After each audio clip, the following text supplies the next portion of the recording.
Get my lighting. Move the chair a little. Okay, that's fairly good.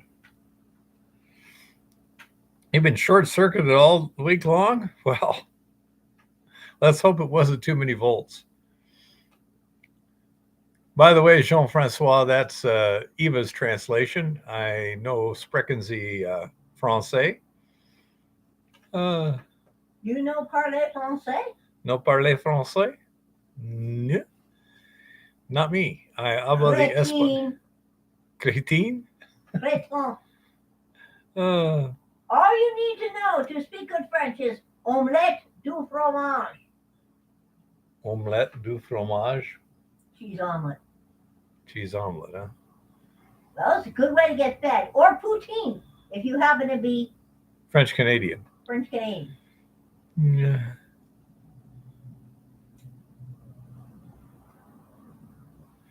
Yeah, that sounds about right, honey bunny. I'm hoping this winter to have some time to take Bugs over to Lawrence for a day or two and just work on wiring.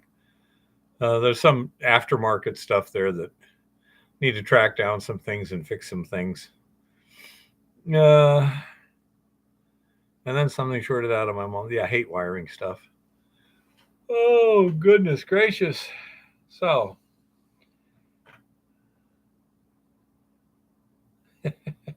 yeah, some of those are pretty crazy. Well, it doesn't look like the weather is beneficial to another weekend this weekend out in the field. And, well, you got about all the kinds of parts you could possibly need then, honey bunny. Oh, about half as much as it used to. So anyhow, um, the weather this weekend up here is going to be cold. Thursday possibly snow, but Friday, Saturday, Sunday, where we're going to be at, there won't be any temperatures above freezing, and therefore Eva has uh, politely informed me that her preference is to wait until the temperature is warmer or springtime, whichever comes first. We shall see.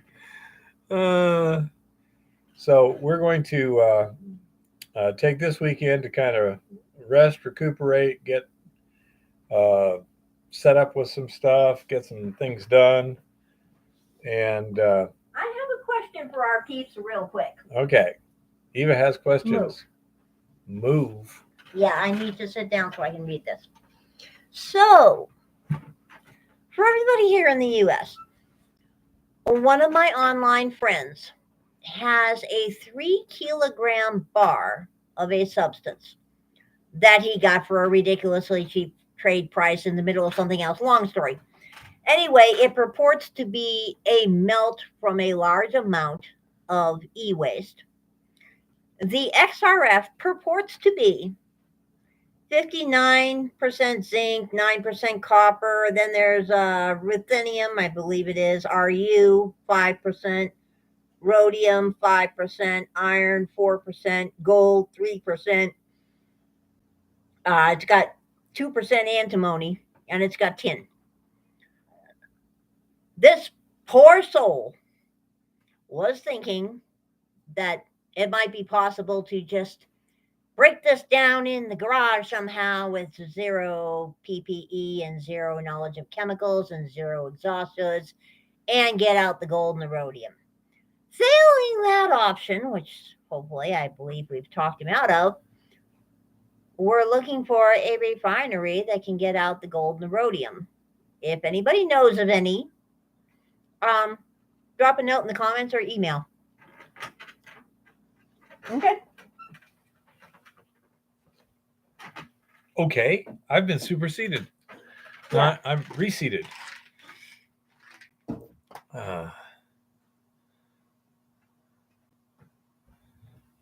So yeah, I mean that's fairly straightforward refining, but it's not straightforward kitchen work. Yeah, it's not something straightforward for somebody in their So garage with no knowledge. yeah, as I say, He's looking for somebody that can return to him a gold bar and a rhodium bar. yeah. ASAP. Well, depends on how much you're willing to pay. So anyhow, uh, yeah. Chris says get a real assay. Yeah. Oh, anywho, so we're probably not going to frolic on off to the field this weekend, which is good. It's very tiring to work 4 days a week in the field, uh, do the live stream Monday, and have 2 days to get everything caught up around here that needs to be caught up, get prepped and ready to go out in the field again, and go from there. Jeff Bobby says, "What percentage of spot do your local refiners pay?" Don't know. Um,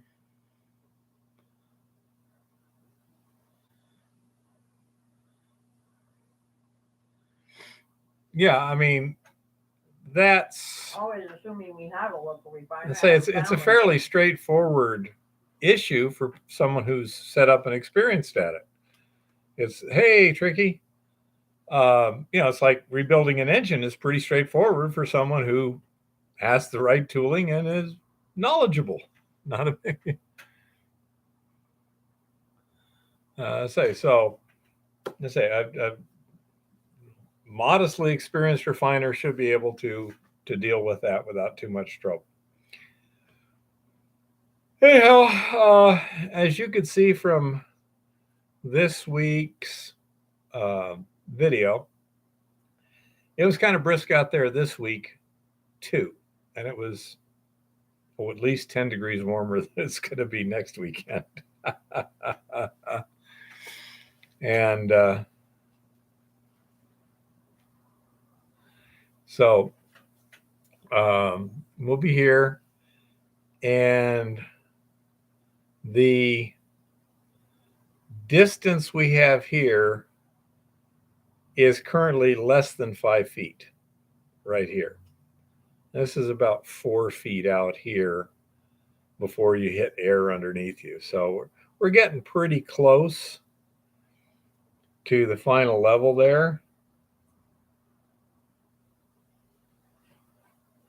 And so another weekend, maybe two, we should be punched through without a problem. But whether the weather will cooperate, not this coming weekend, but the one after, is a very good question. The odds are probably less than 50%, but we'll cross our fingers and hope we're there. No, there are not, Brian. We are hoping there's reasonable ore in the below the track and the old decline there. I'm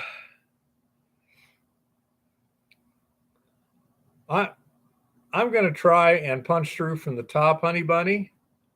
Basically, I'll just pretty soon I'm just going to put on a harness and rope up, and then just start, digging down, dig the vein out. Right away, that will give me kind of shelves on the side of waste to stand on anyhow.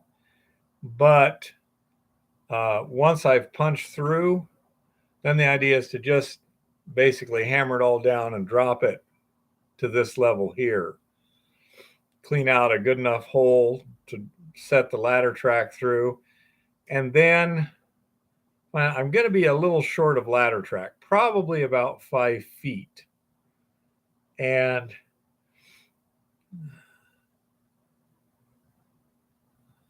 so that is the plan.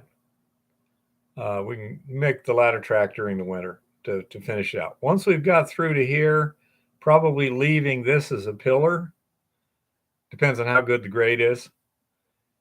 I got to clean this pile of debris, which has a lot of pack rat waste in it, which is why I hosed it down with diluted bleach this weekend.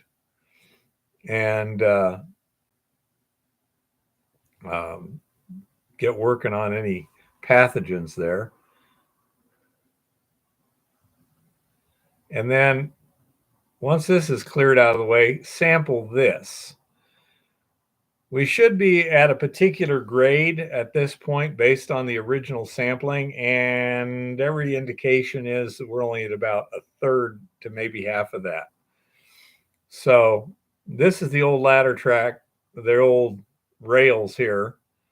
And so this is the next obvious area for exploitation, and we'll see what there is. There's also, if you look on that video where I was looking over Eva's shoulder towards the ladder, there's a sump down there where you can still see the pack rat structure.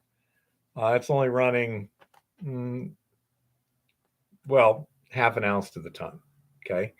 Which that wide isn't very much. But it could open up again. Don't know.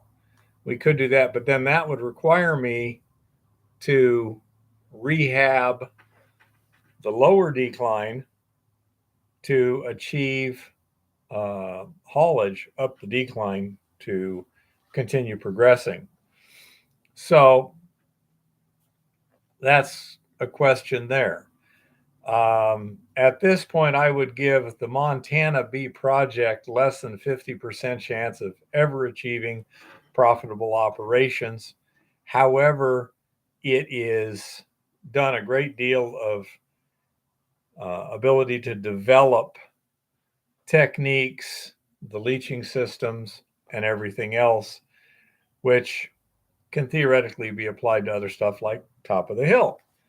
Top of the Hill, we'll be back there when the snow's gone, and we've got some development there to expose some ore bodies. And we know that there's some stuff there. We don't know how much.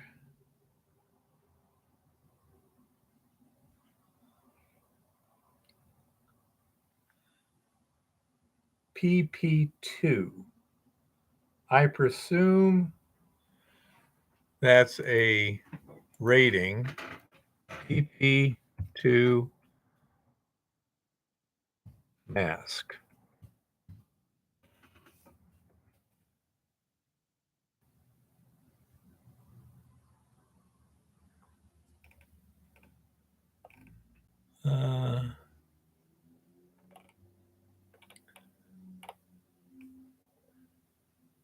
N95, reusable respirators. I'm guessing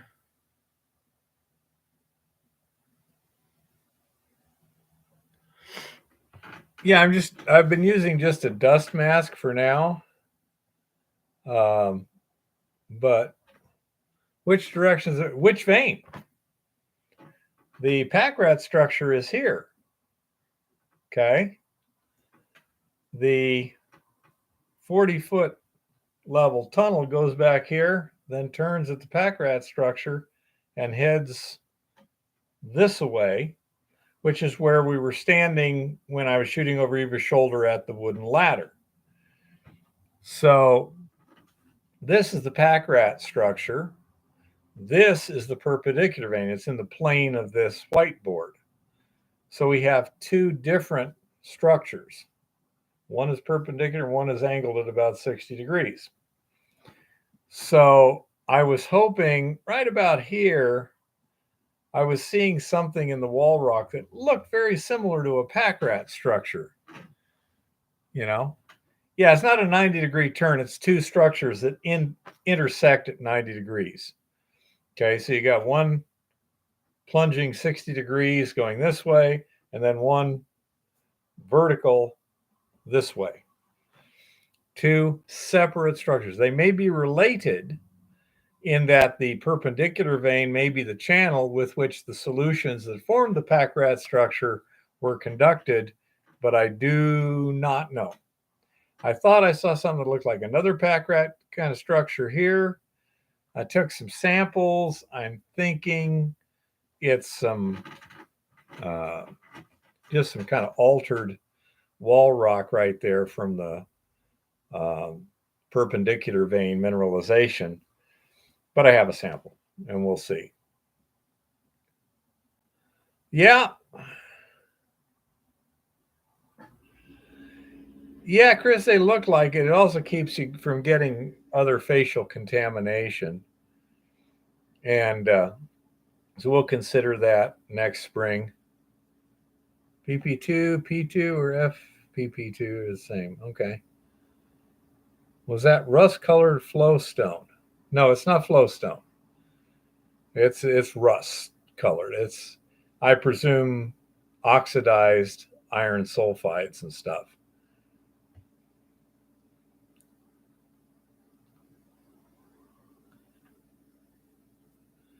A full face shield does that from spores and such. Besides just regular eye protection. Was there sulfur in it? Not sure. When I'm hammering some of the wall rock, I definitely get the smell of sulfides. So I'm pretty sure there's some there. Highly likely there were multiple events. In the floor, while I was standing there, that vein was the main higher grade mineralization there. As I approached the two rails from the bottom on the 40-foot level, if you look in the ceiling, you'll see a strip about that wide of brownish stuff. And so, it's as usual complex and annoyingly unpredictable. Again, this right here, we have access to it, and it should be reasonably good material. The pack rat structure, we could go down dip. We've already sampled the ends of the tunnels, the one that's coming, I guess, this way. This is hard to do. This way, we just showed you the photograph at the end. The reason we didn't go deeper in that is there's usually some pack rats nesting in there. No sense disturbing the little critters. And so no sense pestering them if we weren't seeing anything useful. I've been in there before. You might have noticed a fluorescent paint sign on, well, I don't know whether you saw that or not, but we sampled that before. It wasn't really good. Which reminds me, while I'm thinking out of it, let's see.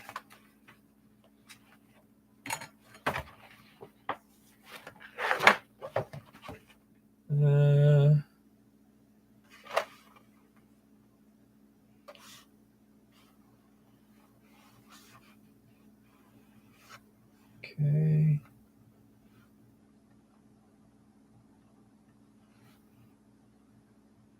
Yeah, the best place I sampled underground was pack rat Penthouse. And that's kind of annoying because the rock that's left there is left there to support the hanging wall, which is a good thing it's doing, but it's not exactly what I would like to see. See, there's a lot of stuff there that would be decent ore grade if one had sufficient tonnage. There's what I was looking for.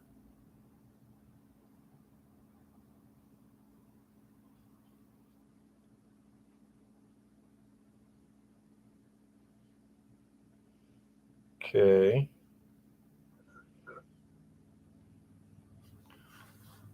So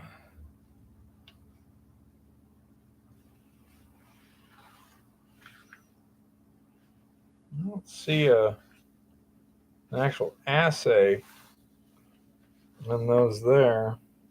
I'll have to double check. I'm trying to.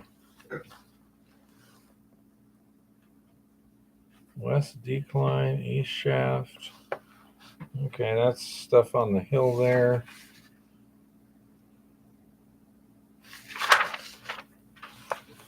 Yeah, all of that stuff is what would be easily ore grade if you had sufficient tonnage. Okay, it's not it's not waste in any normal stretch of the imagination. It's just in the production amount that we can do, especially as we're working currently under, basically, what do they call that? Hobby. Essentially hobby level. Casual use. Exactly. That's what I'm looking for. So anyhow,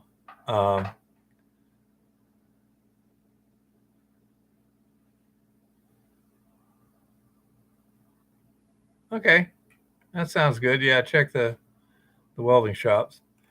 But anyhow, yeah, recreational use, exactly. If the price of gold were to go up, the dumps could be hauled off. All kinds of things could happen. So we're getting a lot of good information, a lot of good knowledge. For example, during this whole process, we've managed to enlarge like the landing areas and smooth things out around the head frame, things like that. This was the first trip where we actually stockpiled all the buckets up top at the landing there before sending any of them down. Before we had always split it up. So it gave us a good ability to measure how long does it take. Those buckets, I would guess, were averaging in the 30 to 35 pounds per bucket. You can get an idea as they're stacked one on top. You can see how full the one underneath is by how high the one above it is. Okay. And well, there's a difference between efficiency and productivity, Shiny.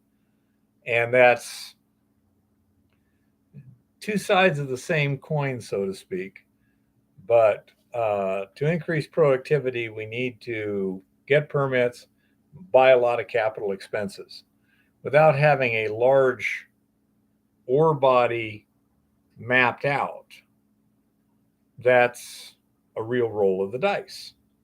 Right now, we've got a situation where, okay, we may not be able to make it this, but we got a lot of dumps there that we know how much they're running are a good idea.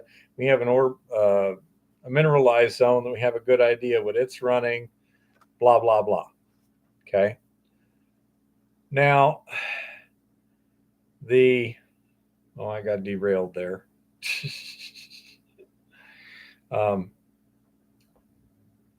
Goodness gracious. Oh, so when we sent the buckets from the head frame landing to the quad road landing, it's about 70 feet down a high line. And I know we can, Chris. It's all a matter of money and permits. Yep. I did. I was hanging them on the pulley, sending them down, then pulling the pulley up with a rope. I was breaking it with a rope, pulling it up by the rope, actually a little cord. And the speed at which we got that in excess of 1 ton down to the other hand was 1 hour. Okay. And it took me another 1 hour with a quad equipped with 2 racks that holds a total of 6 buckets, another hour to get it all stacked on the trailer. Okay. So that seems to be that's not the bottleneck. The bottleneck right now is the mining and the hoisting. As you will notice, that hoist is not exactly a high-speed hoist. The carriage could use some improvements to latch onto the rails properly, which means we have to change the way the rails are attached to the crosspiece a little bit to get some spacing out from the timber that they're attached to, so that you can have a hook on the underneath side. Not a big problem, you know.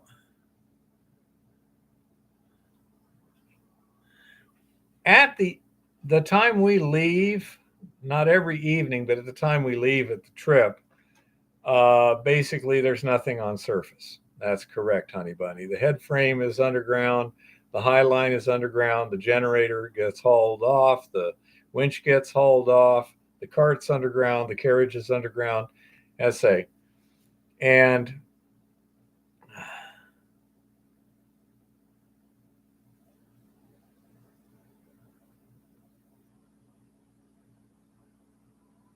okay, Francois, the reason is the head frame is too short. When I built the head frame, I didn't take into account the hillside, and you're here, and there's the hillside there. So if you want to step off that ladder, you got to step up. Well, there's a carriage right there. And so I shortened that as much as I could. And you'd have to build a taller head frame, which at this point is, as I said, we're looking at potentially abandoning the whole project for now, not the highest priority. And so that's what we're doing. We also had to change the point at which the winch attaches to the carriage. You may notice when it was at the very top and empty, it was kind of kicking out. The rear axle wasn't engaged. Now you could fix that by putting some kind of things to hook the carriage to the rail. But again, as I say, now we have to improve the whole rail too. So there's a lot of things that would have to be done to improve it, not just one thing. If I had to do it all over again, I'd have a taller head frame. Okay. That would make a lot of things easy. However, I don't know, Tricky. If we don't find more ore pretty quick, or decent ore, pretty much it's just going to be mothballed. Okay. We have other projects that we're working on. We got Jeff Kablock, we got Dave Vanderwall, we got Top of the Hill. We got other stuff to look for better things. If you're dating some girl and it ain't working out, do you just keep dating her, or do you look for another girl? Okay. That's kind of the thing, you know? And so I pretty much built it from scratch. I mean, there's some off-the-shelf components, like the winch is off the shelf, but pretty much from scratch. Say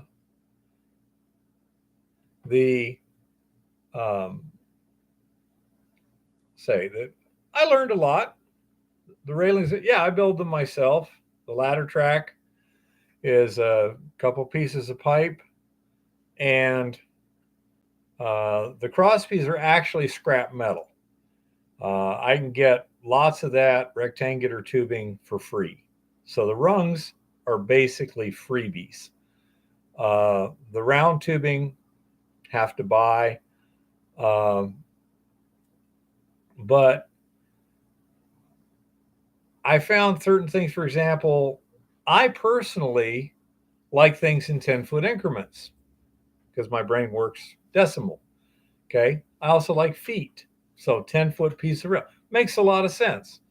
There's a problem with that. It doesn't fit in the bed of a pickup truck. It doesn't bend real easily and stuff like that. So I found out the simplest thing to do is to make the ladder track in 5-foot segments. It's a lot easier to handle. It's lighter, um, and it works just fine. It allows you to. I have a 2-foot section of ladder track, a 3-foot section of ladder track, and then from that it's 5-foot sections of ladder track. I can work if the ladder track extends all the way to the bottom. I can dig down to clear that 2-foot piece and still, get up onto that ladder track without too much problem. Okay. And so that's what the 2-foot segment is for. As soon as I get down to where I can put it in, I put it in, I can lower the carriage more, etc. Once I get it down another foot or 18 inches, then I put in the 3-foot section of ladder track. Then I dig, another thing to where I got, 5.5 feet from the last full section of ladder track. Take those 2 partials off, stick in a 5, and continue the process. So that allows me to standardize it. I got 2 temporary pieces and then just a bunch of 5s. I'm not sad I did a 10 because the very top one is 10 feet and it's hooked in 3 or 4 different places, including through the timbering at the opening and stuff. Yeah. Yeah. I'm not sure what you mean by unistrut, Brian. If that meant like an I-beam that things hook onto. Yeah. The advantage of the ladder track is it's also a ladder and a track. It does both. You could probably get by with EMT tubing. One reason we do not use it is because it's galvanized and therefore harder to weld safely. You have to clean the galvanizing off wherever you are going to be welding it. For this, it would be a little marginal, but I think it would work okay. So this is forget the wall thickness, but I think it's effectively 14 gauge wall. It's not really that heavy, but any of these tubings can be bent if you need it. Now, another thing with the 5-foot sections is as you put it in, the joints are just the next size down tubing. It's like I'm using, what is it, 2.25? I think I'm using like 1.75 inches for the outside and 1.5 inches for the inside. So you have a piece of 1.75 inch tubing as your rail. And then to join them, you have 1-foot sections of 1.5 inches, I think it was. But then I just drill some cross holes, put some bolts through it, and voila. You can just keep going as far as you want to. But each of those joints has a little bit of slop in it, so you can also curve the track gently in this plane, and theoretically a little bit in this plane, but not so much.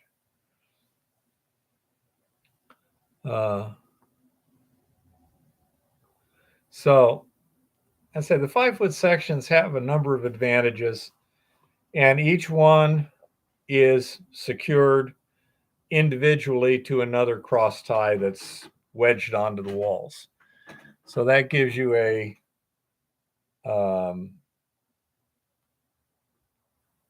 gives you distributed load bearing. The whole weight of the ladder track is not being carried by the upper support points. It doesn't just get heavier and heavier as time goes on. Each section is self-supporting, and that allows you to change a little bit. And that's one of our problems is as we came down, the anticipated plan didn't seem to be working. We were running into a lot of waste here. So we kind of curved it. We shallowed the angle out over, I don't know, 15, 20 feet. And that caused the cable, which for some reason wants to go in a straight line, to pull up on the front of the carriage when it was down here.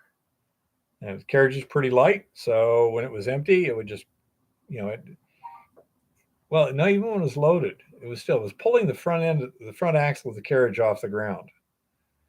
And so what we did was we changed the attachment points on top of the carriage a little higher up. So now that front axle stays down just fine, either going up or going down. But at the very top, where you have more angle to the cable, the rear axle likes to come off. And hey, Lars. So when I go, get ready to bring it down, I just grab it, keep it on the rails for the first, 5 to 10 feet, and then stop it, and I can walk down, do what I need to do, and then she can send it, and it'll ride just fine by itself at that point. But again, these things are all, could it be done better? Absolutely. Could it be done cheaper? Not easily. Another thing that would be desirable is with the head frame a little higher and stuff, and get a I forget what they call them, but it's a cable with an integral brake system in it for fall protection, and then hook it to the carriage too, so that as you're raising or lowering, if you ever lose it for whatever reason, if it ever tries to free fall down, that braking mechanism will hold it. It's automatically spring loaded and this and that, but it's, this big. I don't have room for it up there, clearly some way of gripping the track to prevent it from pulling off would be desirable. In a more vertical environment, it would be imperative. If it was a shallower environment, it would be less important. So does Eva, Jean, but she can't eat pemmican. It has to be fairly soft now. So that's, what we're looking at there. And in general, the theories seem to work just fine. There's like everything else. That's the first time I've done it. It's something I invented myself to do the job, and it worked reasonably well. I'll take that as a win. Okay, is it perfect? Hell no. Nothing ever is. Ask SpaceX. Empty tube costs a lot more to make than rebar. Yeah, but is it smoother? For what I'm using, smoothness is important. Now those guys on Mount Baker with the rails, since they were using, again, the wheels that have a semicircular, roughly, profile in them, I'm wondering why they didn't take a table saw, put up an appropriate fence or whatever, and just nip the corners of the 2x4. So instead of having a square top like this, you nip these corners off so you get closer to a round profile, and that would give you a little bit more smooth guiding along the rails, I think.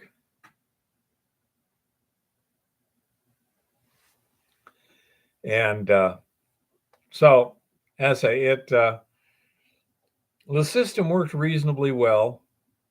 Yeah, router would do fine. What do they call that? A shaper? It's got like a router thing and a fence, and you just go yoke, and you just slap them through. And it should be. So anyhow, um, that system seems to work reasonably well. It's really inexpensive. You could screw a steel strap on top of a flat 2x4. You could, you know, you could also screw it on the inside or whatever. Um, the the system I have is quite strong. It won't rot, although it can rust, absolutely. But it seems to do the job pretty well. If someone was laying flat rails, on a flat surface like Mount Baker, you could also use like top rail from Chain Link. Uh, Top rail from Chain Link would be similar to EMT conduit, I would think, but it comes in longer lengths and is less expensive, and it's also designed to one end into the other, and then you could, um, you know, make curves and stuff pretty easily. It's 6 of one, half dozen of the other. I wanted something I could haul up a hill, carry up, and stick together and turn into something uh, solid, simple, and that I could attach to wedge cross ties on a regular basis uh,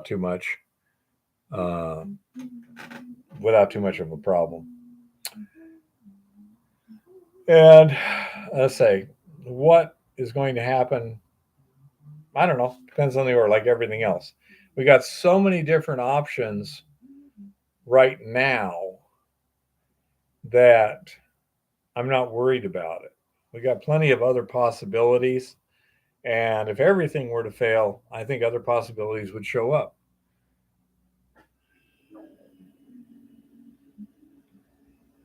Um, so that's the situation there. Now, I'm going to do a little experiment here, too. First of all, this is the fluorescent light we got. It's an Alone Fire. Got to be Chinese to come up with a name like Alone Fire. It's an SV 0005 365 nanometer 10 watt. And let's see what it does right now. Okay, now it's working perfectly normally. It goes on and off. At times, for whatever reason, you try and turn it on and it strobes. Have no clue why. Have no clue how I get it to stop strobing when it does. But eventually, I manage it. Now, right now, I'm going to this coating on this. Let's see. Let's turn off some lights here and see, because it fluoresces pretty well. It's kind of a pinkish, orangish color. Yeah, I tried that, Chris. I couldn't figure out what the code was. But anyhow, to my eyes, I can see a clear orange, all right, an easily distinguishable orange stuff on there. Now that may be, now the red, I don't know if you can see the red either.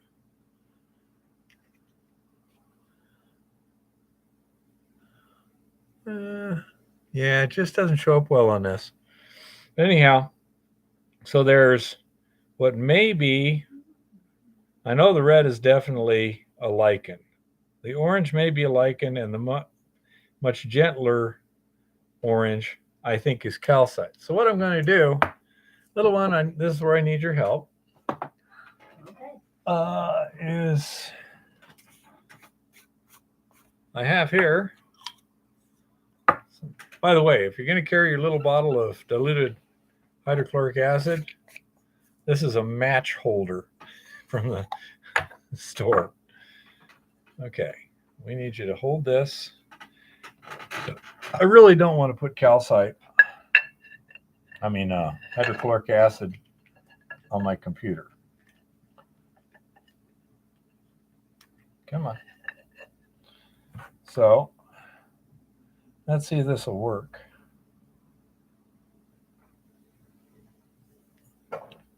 No, they got to be able to see it fizz. Well, it was just so blindingly light.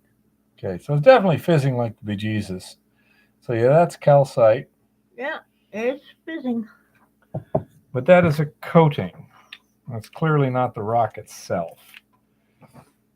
Yeah, see, Shaggy said can't see nothing. That's why. Well, I thought I'd try it.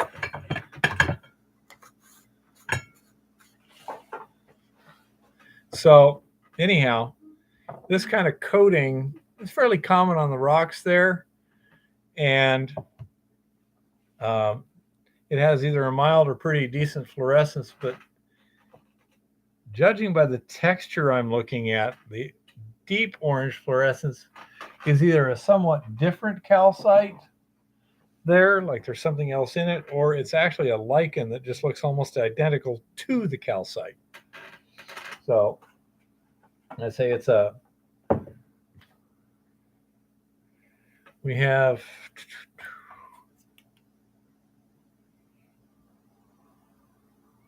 yeah, see, I can't really see anything without those blue blockers. Eva says she can see just fine without the blue blockers, this stuff, but not me. With the blue blockers, because I'm seeing all this ultraviolet reflection, and it's just bright.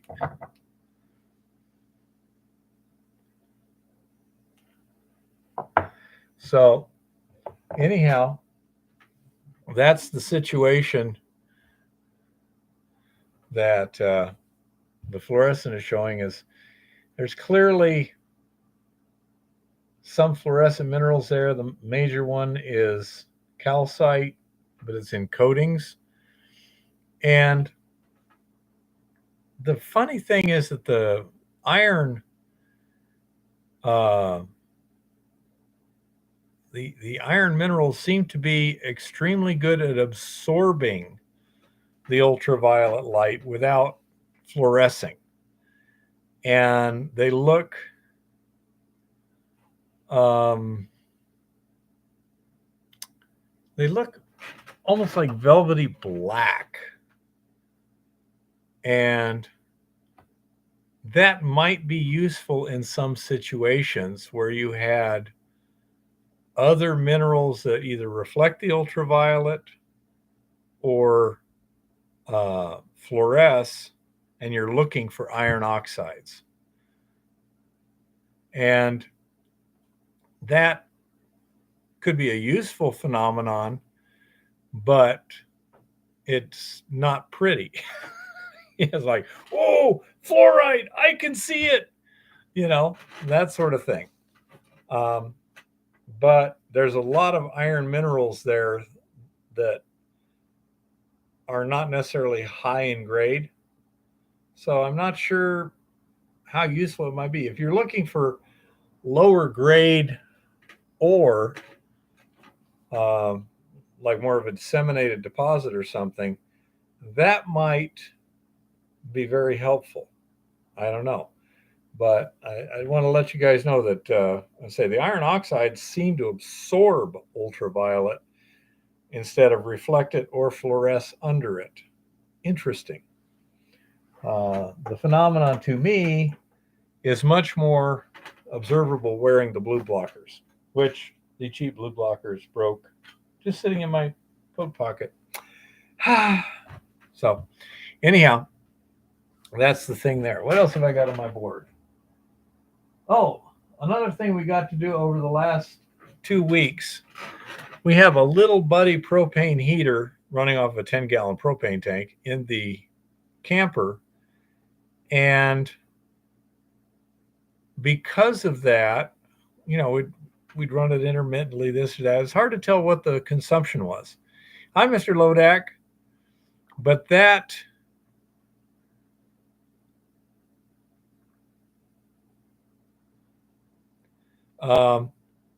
anyhow, the intermittent use made it kind of hard to tell, but this has been so cold that we turned the heater on when we got there to start warming things up, and didn't turn it off till we were ready to leave the last 2 weeks. So we were able to get a good idea of the consumption, and that little buddy heater uses about a half a gallon of propane every 24 hours. And so that is a piece of data. That's how much they use. But it works okay. How many pounds? It's about 4 pounds per gallon. So about 2 pounds or 1 kilo per 24 hours, roughly. And is that a buddy or a little buddy? Yeah, we got about 8 hours on the small bottles. You know, I don't know what they are, 10 ounce or whatever they call them. The standard, Coleman type bottle. But they can be refilled, although I don't think they can be refilled legally. Okay. If you got the right adapters and do it right, you can refill them. Yeah. They're good little things. Say it makes a difference between quite pleasant inside the camper and survivable. But so that's just an interesting datum.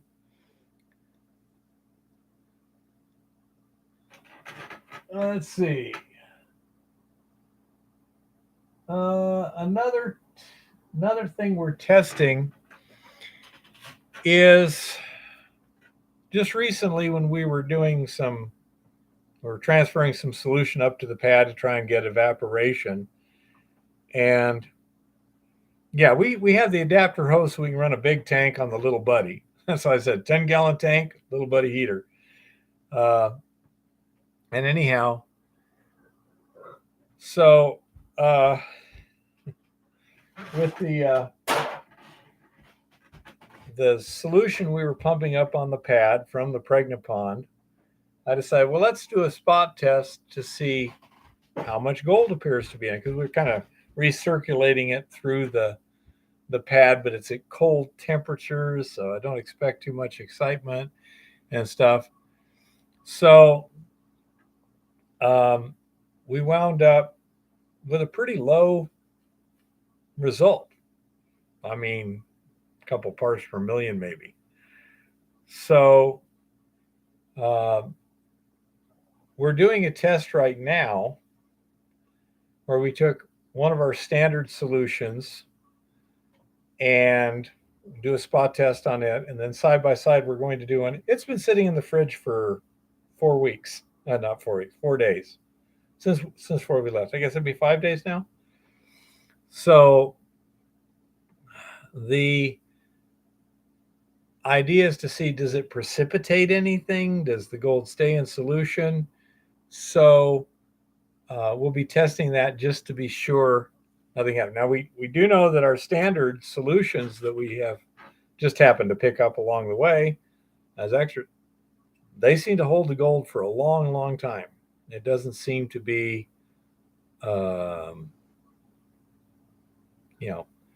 dissipating in any way or precipitating.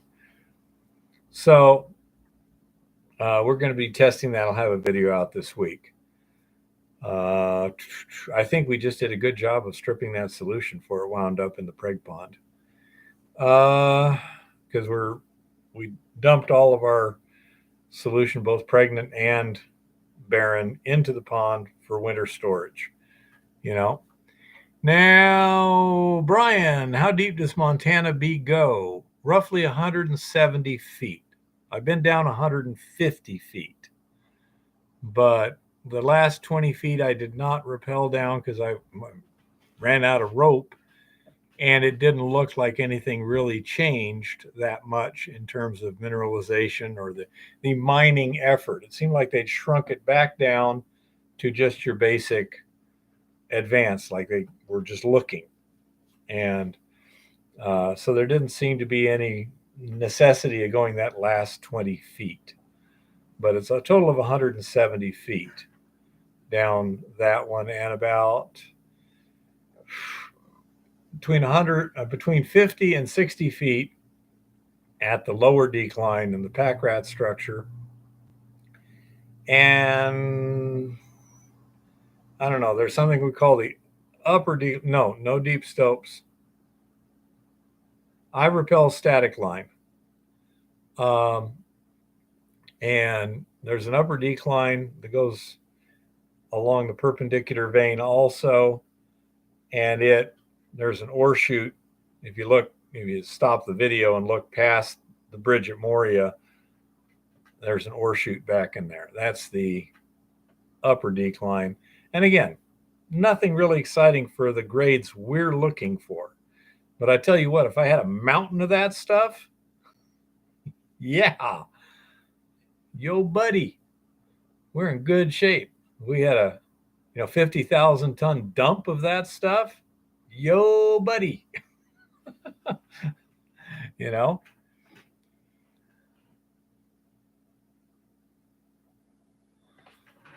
yeah, I mean, again, to find out, to answer the question costs money. And so the question always is, do you want to roll the dice? First of all, do you have the money to roll the dice? If you don't have the money, what the hell? It's not a question. But this pack rat structure goes, I don't know, 150 feet along strike. It's tunneled underneath there. Could it open up into another ore body? Absolutely. Could it go deeper? Yeah, absolutely. But currently the most efficient way to answer that question would be drilling, which means you're going to have to get permits, and then you're going to have to spend a crap load of money, And so, again, that's where these questions come in. You have people like Rock Butcher, whose job is essentially to tell big companies, does it make sense to keep spending money on this? And that's always a question. You could have a giant ore body 10 feet past the end of your digging. You wouldn't be able to know. This is where they're working on various geophysical methods that can identify a reasonable sized ore body in a large volume of rock relatively cheaply. And by using those things like reverse polarity or induced polarity, sometimes ground penetrating radar, sometimes by sonics, etc. You can identify targets. Now, you don't know what the target is. As far as I know at this point, they still can't tell what that target is until they drill a hole in it and actually get a physical sample. But they could theoretically identify likely targets and get different probabilities of success based on knowledge of the stuff in the general area. But that's one of those things. I'm on a very tight budget. Therefore, many of these things are simply beyond my capacity. And I don't worry about them, even though it would be nice to, throw $20,000 of drilling at Montana Bee. Oh, yeah. Yeah, I'd like to do that. Absolutely. But I can't do it. Thus, things like, will anything show up by fluorescence? Is there some key little indicator mineral that'll just pop out, or is everywhere else except there? Worth a shot because it's cheap. It's, I don't know what it was, less than $30, I think. So um, that's the domain that I operate in. Is it ideal? No. It's always nice to have piles of money available if you need it. Any float on the surface? There's lots of float near the mine because there's big dumps and stuff that it could come from. Is there some float on the mountainside? I have found a little bit in places where it's the stuff, oh, that's some good looking stuff. But not in any kind. This has all been thoroughly prospected before,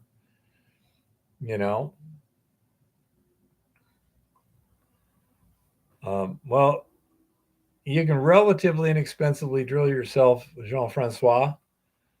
But how deep can you go? And you still need permits, and that's, I say, it's the restrictions that I would have to work under. I have a good time, so I'm not going to complain a whole lot. I think there's a good probability of getting a profitable mine located using these techniques. What is the efficiency of the technique in terms of money and time expended compared to what are you going to find? Don't have enough data to do a good analysis.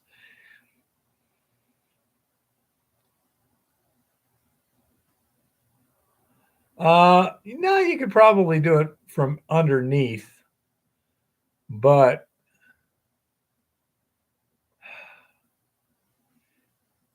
I suppose you could go down the middle decline,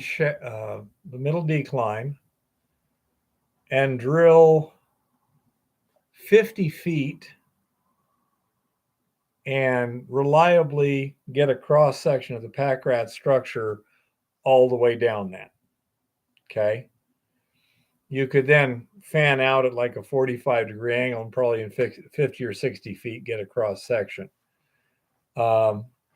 You'd be working at a 60-degree angle, and you'd have to rehab to get your drill rig down to that point.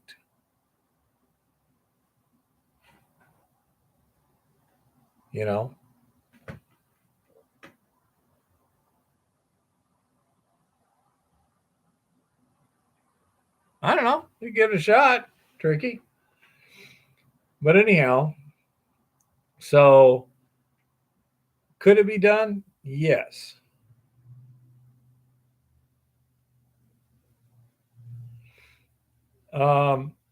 There's a lot of things that could be done. Again, just getting there. I've got a 3-kilowatt generator 50, 60 feet downhill from the actual portal. Getting it up to the portal, man, that's going to take some effort just to do that. You're either going to have to put rails or this or that.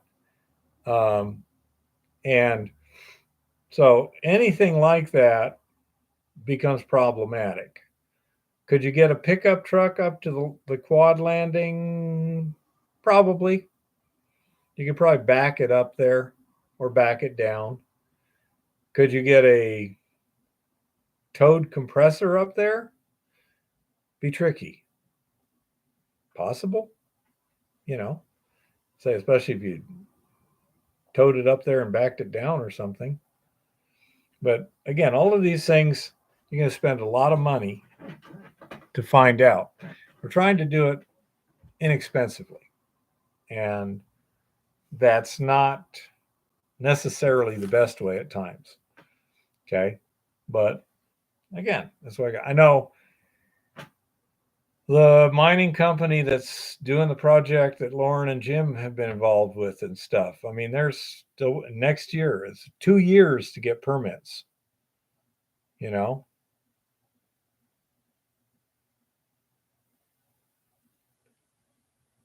Yeah, I got 10 gauge of 100. I got 100 foot of 10 gauge cord and 2 cords. Oh, thank you, Shiny. Happy Thanksgiving to you and everyone else also. Happy Thanksgiving, folks. I don't know what the shipping would cost me, Jean-Francois. I would imagine that the shipping would be so much from Canada that I could probably go down to Home Depot and get about the same thing, in terms of price. But yep, if you're ever in the neighborhood, I'll be happy to do that. But I say it takes 2 years to get a permit. That's a long time to go without doing anything. Sweet, Jean-Francois. I have to take a look and see if they're doing the same thing over here. Jean-Francois said he picked up a 100 foot 10 gauge cord for $65 at Home Depot liquidation. Ooh, gonna have to check for that. Yeah, but I say that's kind of what we've been doing. Oh, you bought it 10 years ago. Okay. Sheesh. Get a guy all excited and stuff. So anyhow, let's see. Anything else? Acid test whereas an EGX temperature, full body propane. Well, you still got 23 minutes, so there better be some. Oh man. So I say we've still got Jeff Kablock, since he posted a comment on a video. I imagine it's not a secret. He's got stuff he says runs an ounce to the ton gold and 20 to 40 ounces silver. What exploration do I need to do there? He says he's got it located. We got top of the hill. We got to do some checking. Hi, blind dude. We got to do something, and we got Dave. We'll be checking it out. If you want to send it, sure, Tricky. That last one was pretty interesting. Quite a brick. I presume you have tested it to make sure it's what it looks like.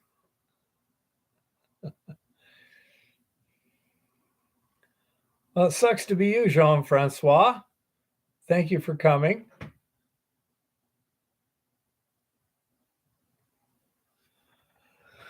So, anyhow, say we have loads of possibilities, which is why I'm not terribly worried. And this is what I've been literally stumbling across here without even trying to look that much.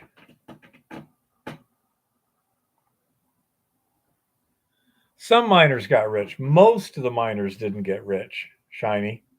Some did. And sometimes they got people who were able to buy up the property and make good money,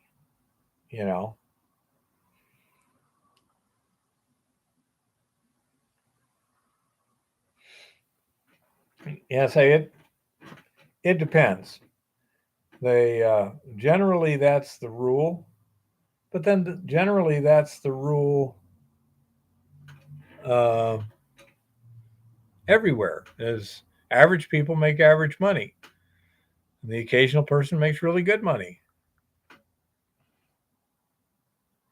I don't stand right under them, blind dude. I step to the outside edge of the platform and I have a plan as to how to get higher if needed. Yep.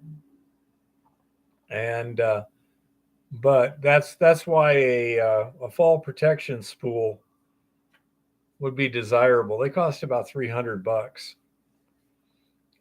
So again, if it tried to free fall, the brakes would automatically engage and either stop it and or lower it.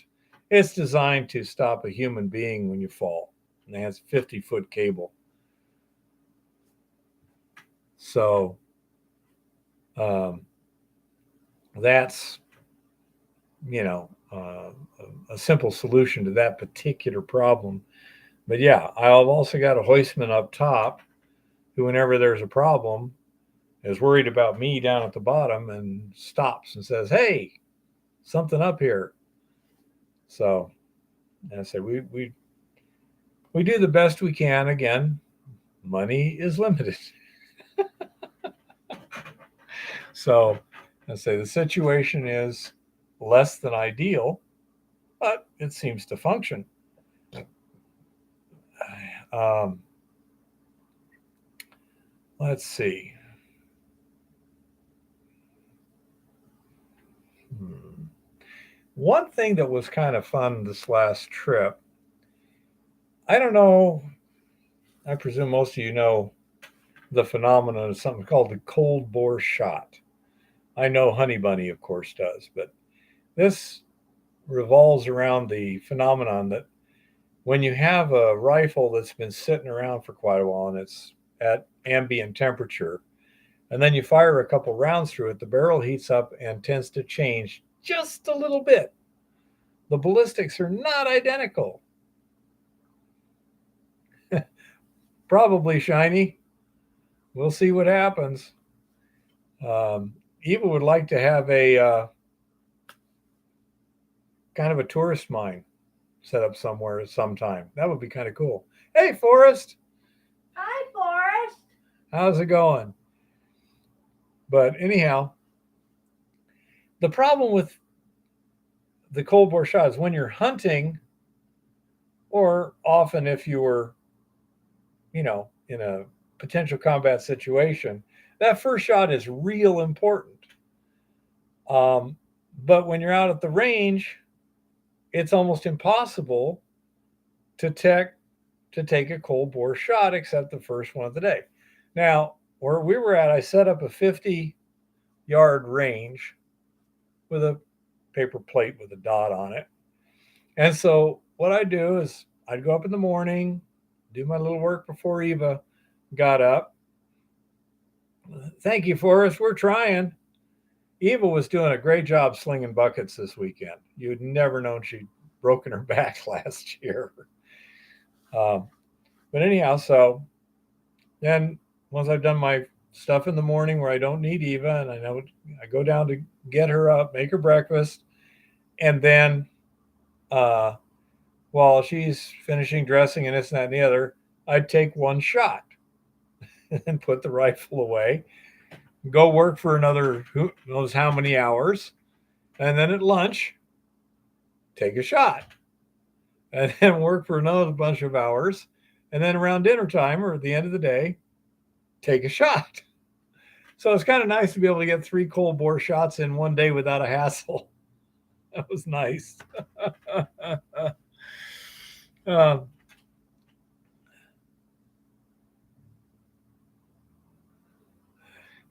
okay, Shiny, and say we'll see what comes up. And but that was kind of nice to do without a lot of boring sitting around. That was kind of cool. The rifle seems to be doing okay. It's hard to tell when I'm the guy pulling the trigger. 2 problems: steadiness, which can be obviated a lot by it's got a bipod and I'm sitting on a hood and resting the grip and stuff like that. But my eyeballs are another issue. When I got the scope cranked up to 12 to 16 power, you can actually see my beat move the reticle. And my eyes having trouble clearly resolving the dot. So I don't know how much variation is caused just by me, and how much is caused by the gun itself, and how much might be caused by other factors. I mean, clearly the scope and this and that, but I consider that all part of the gun.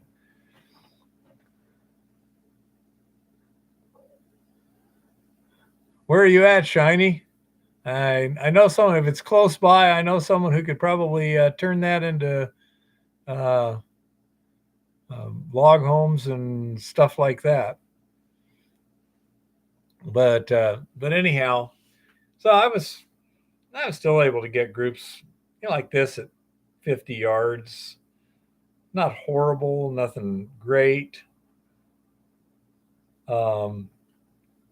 I suspect that the gun's pulling about a 2-inch group at 100 yards if it had somebody who was really good firing it, from sandbags and all that other stuff. It was just the gun itself. I'm pretty sure it's, sub 2-inch, which is fine with me. Again, with me, it's usually me, not the gun. So, such is life. But I modified a magazine today. Standard 1x shelving wood is just the right size that when you cut it to the right rectangle and pull the floor plate off of an M14 mag and slide it in there and put the floor plate back on, you now have a 4-round magazine that makes it legal. Yeah. You see, and that's it. You can't possibly shoot any better than you can see.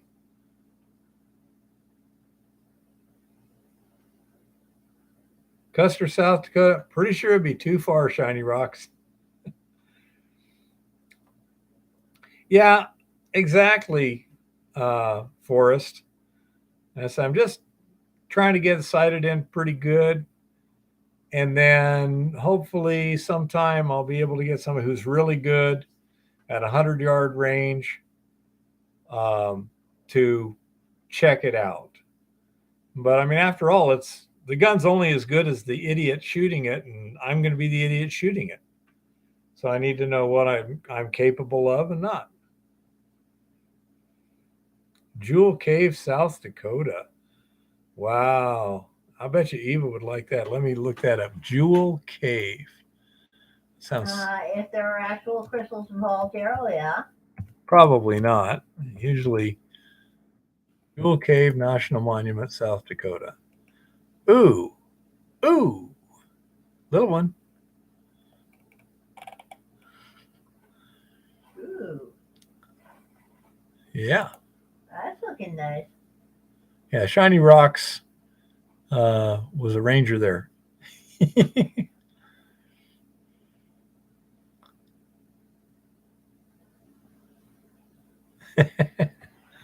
Yeah, looks pretty good. But anyhow, so I say it was nice to be able to get it dialed in reasonably well.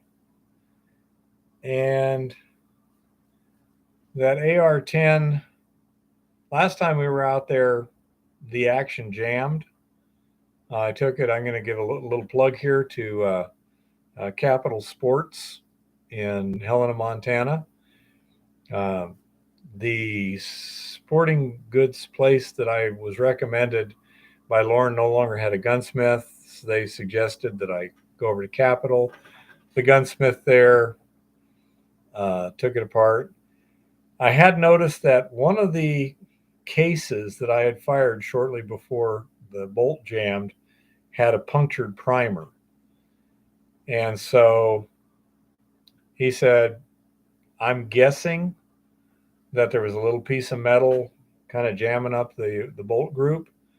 I took it apart, cleaned it all up, and I noticed that the firing pin had a pretty sharp edge on it.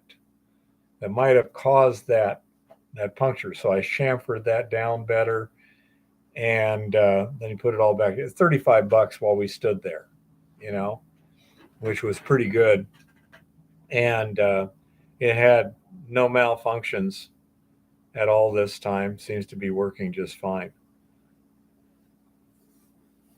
So I say that I'll give them a plug. The guy was courteous, efficient, and got the thing fixed for. I guess that's 30 minutes, his standard shop time. Oh, I wouldn't call it abnormally warm here, blind dude. I'm not sure what the average temperature is this time of year, but I'd say it's about within the normal range.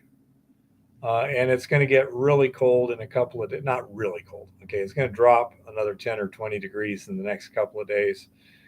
So we wouldn't be able to go out in the field without taking it from unpleasant on Eva to dangerous. So, yeah, not nearly as bad as it was several weeks ago when we got that 2 feet of snow. But pretty soon, oh yeah, I'm pretty sure there's still snow up there, Shaggy. Don't know, didn't even try going back. Didn't seem worth the effort. We had stuff to do. And so say hopefully weekend after Thanksgiving we can get back to Montana B and make a breakthrough and go from there. And I can at least get the measurement of exactly how much more ladder track I'm going to need.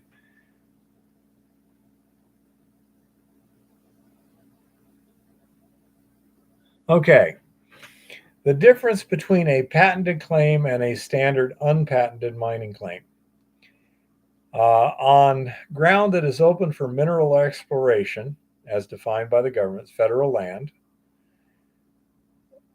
you follow a procedure that varies somewhat from state to state and pay a certain amount of fees to certain different people. You go out and you have to locate the claim on the ground. You have to find a discovery, something that would lead a prudent person to believe you may actually be able to mine minerals here at a profit. You have to put a discovery stake in the ground everywhere, and then depending upon the state, you have to monument the corners of the claim, sometimes center lines. The monuments can vary depending on. In Arizona, a simple 2x2 was adequate. Up here, it's got to be at least a 4x4, or a blaze tree at least 8 inches in diameter, or a pile of rocks at least 4 feet high, stuff like that. So there's that. You got to go down to the county recorder's office and file your paperwork there. Then you got to send the recorded copy to BLM. Filing fees around here are generally $15, $20 per claim. BLM is $165. And then there's a new claim fee, basically putting in their system, which is an additional $25. It just changed price there, went up from 20. And then you now are the owner of the mineral rights on that property. You actually own the mineral rights. You can sell them, you can lease them, things like that. However, it's not a permanent right. You have to fulfill certain requirements every year. The federal government states what those things are. Currently, you can spend, I think it's $145 claim holding fee. 165. 165? Yep. Okay. $165 per year claim holding fee, and they're happy. Okay. You can also, if you've got less than 10 claims, you can go out and do assessment work, and then they define what that is, and it changes from time to time. And file a small minor waiver and avoid the $165 a claim fee. Again, all of this stuff is of a finite period in time, and you do not own the land. You do not own the surface rights. You can file a placer claim, which is from the unconsolidated materials above the bedrock. And the bedrock is that which solid rock goes to the Earth's surface, to the Earth's core. Okay. So this can get pretty complicated when you have cemented sediments somewhere. There's been some serious legal arguments about these things at times. That's an unpatented claim. Main thing is, costs you money. It has to be open ground. Nobody else has the mineral rights. Federal government says you can stake it. Okay, you can't do it in a wildlife sanctuary. You can't do it in a wilderness area. You can't do it in a wilderness study area. You can't do it on federal reservation. There's all kinds of things, exclusions. Okay, generally, if it's BLM land, Forest Service land, you can usually do it, but not guaranteed. Patented mining claim is a different story. It starts as an unpatented claim. Then, in the old days, this used to be pretty easy to do. It was kind of like homesteading. If you could prove that there was a valuable mineral deposit there, not that you had good reason to believe it, but you could actually prove it, then the federal government would give you the title to the land. It's now your private property. You have the surface rights, you have the mineral rights, you may or may not have water rights, things like this. And there's loads of patented claims around here. It's just freaking ridiculous. Okay. A lot of times somebody sold the mineral rights to this person and sold the surface rights to somebody else. It can get very complicated. If you're buying an old patented mining claim and you care about the mining, you need to make sure you still have the mineral rights.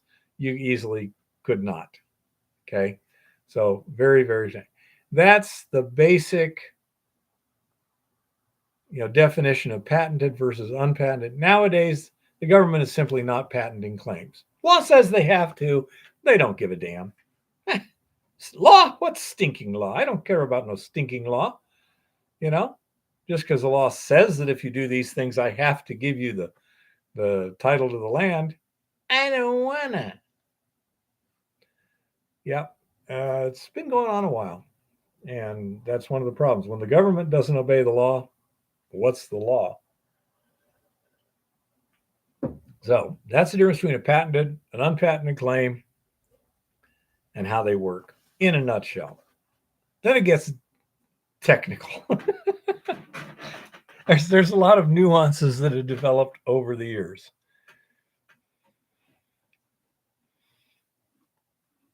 And let's say on a unpatented mining claim, they can sit there and say, "Oh, you didn't do something right last year.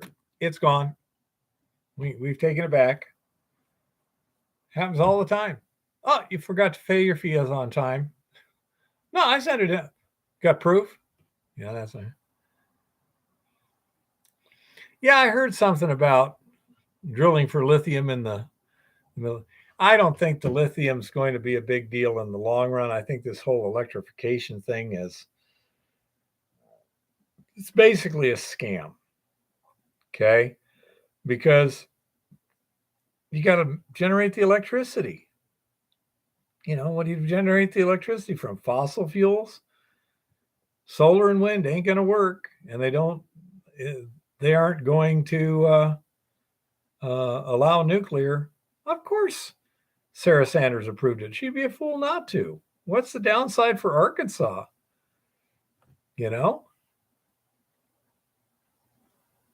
Exactly, Shawnee Bunny. Exxon's willing to make money. You betcha.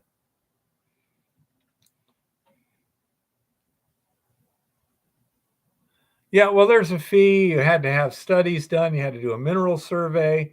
There was a variety of hoops you had to jump through. But nowadays, they simply don't allow it. Sorry, we're not going to do it.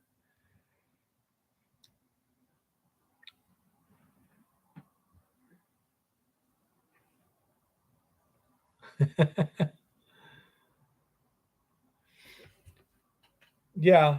it's unfortunate that we live in a society where the law is malleable, and they wonder why the people are unhappy. I can't imagine. Oh man, that new president of Argentina, he cracks me up. He is he makes Trump sound reticent and diplomatic. Uh, what about old mines for sale? You need to do your due diligence, Shaggy. Uh, I've seen people just go out, stake old abandoned mines, and sell them for tens of thousands of dollars and misrepresent the heck out of it. Uh, and so, yeah, you really got to check things out, know what you're doing. Um, they, the whole situation of used mines and stuff, you really have to be careful on that.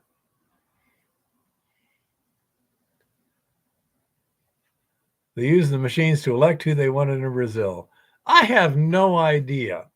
He doesn't sound like the candidate that the machine, the establishment wanted. I don't know. Uh,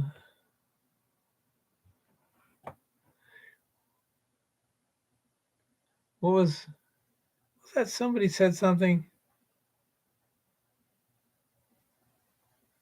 It's easier to convince somebody of something crazy than that they're stupid or something like that. I don't know.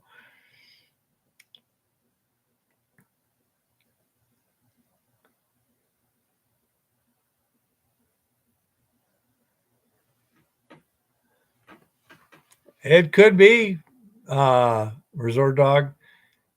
They might have worked fine too. I really don't know. But I say it's an interesting result. I'll give it that. That guy is entertaining to beat hell. Because we have the most safe and secure elections ever 6 years after Trump stole it. Remember?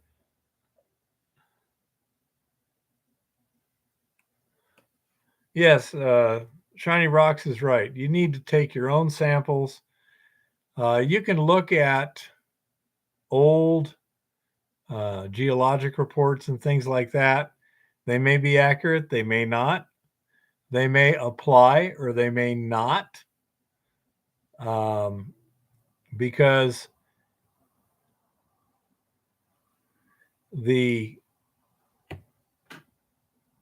might have been perfectly accurate at the time the report was made. Then they mined out the ore body. It's in mine in Oregon or something, where some guy was trying to sell it and said, they had these dumps that I think it was 50,000 tons or something, grading such and such.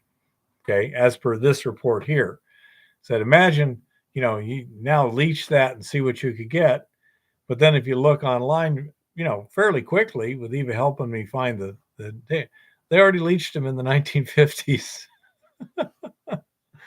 But the guy who was selling it didn't mention that little part. Yeah.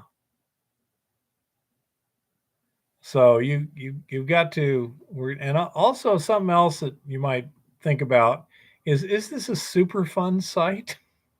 Might you be taking over a huge liability? Nowadays, a lot of old mines and mine dumps are on reclamation lists and things like that. It's let's say you really have to be very, very careful. So you can maybe make some great deals. And if you're just buying it for the what do you call it? For the land value, One of the locals here was telling me he knew a good mine, really good mine. Says, yeah, I sampled it. It was good. Some guy bought the land and just built a house over it. I mean, that's never going to be mine because the guy doesn't want a mine. He wanted a house. So, voila. You know,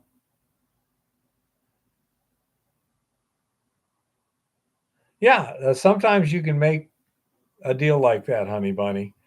I'm not sure how rational certain government actors are when it comes to, everybody coming out ahead on the deal. Yeah.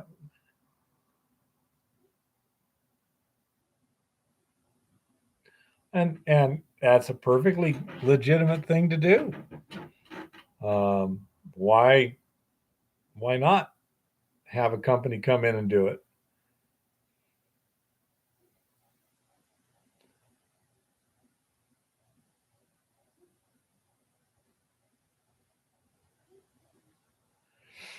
Shiny rocks, I don't have too much avarice in my body, so that helps a lot.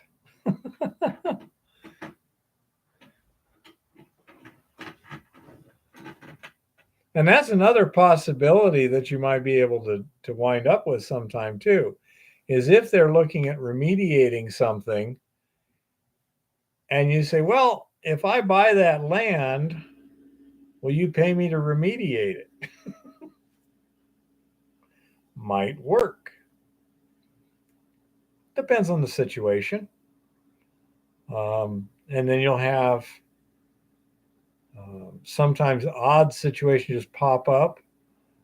Like when I was in Welton, Arizona, they had a serious, serious rainstorms in the White Mountains, and they they had a big flood going to be coming in. But down there where they have so many reservoirs and stuff, and most especially they had Painted Rock Reservoir, and it was filling up. But they had about 30 days before it's going to overflow if it did. And so they were busy throwing riprap along the levees and down on the Gila River. And man, the truckers, you could have paid for your truck in 30 days, man. I'm being stalked by someone here. Hi. At least she's pretty. Hi, everybody. Well, it was an interesting day today. Tomorrow I'm going to Hobby Lobby. Just saying. Hi, honey bunny. Hi, shiny rocks. Yeah, I'm planning to do some shopping here fairly shortly because my oldest signed the paperwork on his first house last week. Well, it's a condo. And being in Boston suburbs, it's a really small condo at a price designed to give mom heart failure. But he also got his third raise of the year. Found out the same day he signed the paperwork. Happy coincidental shit. But now I find myself in the unusual position of having to acquire souvenirs of Tucson, Arizona, like posters of Tucson, Arizona,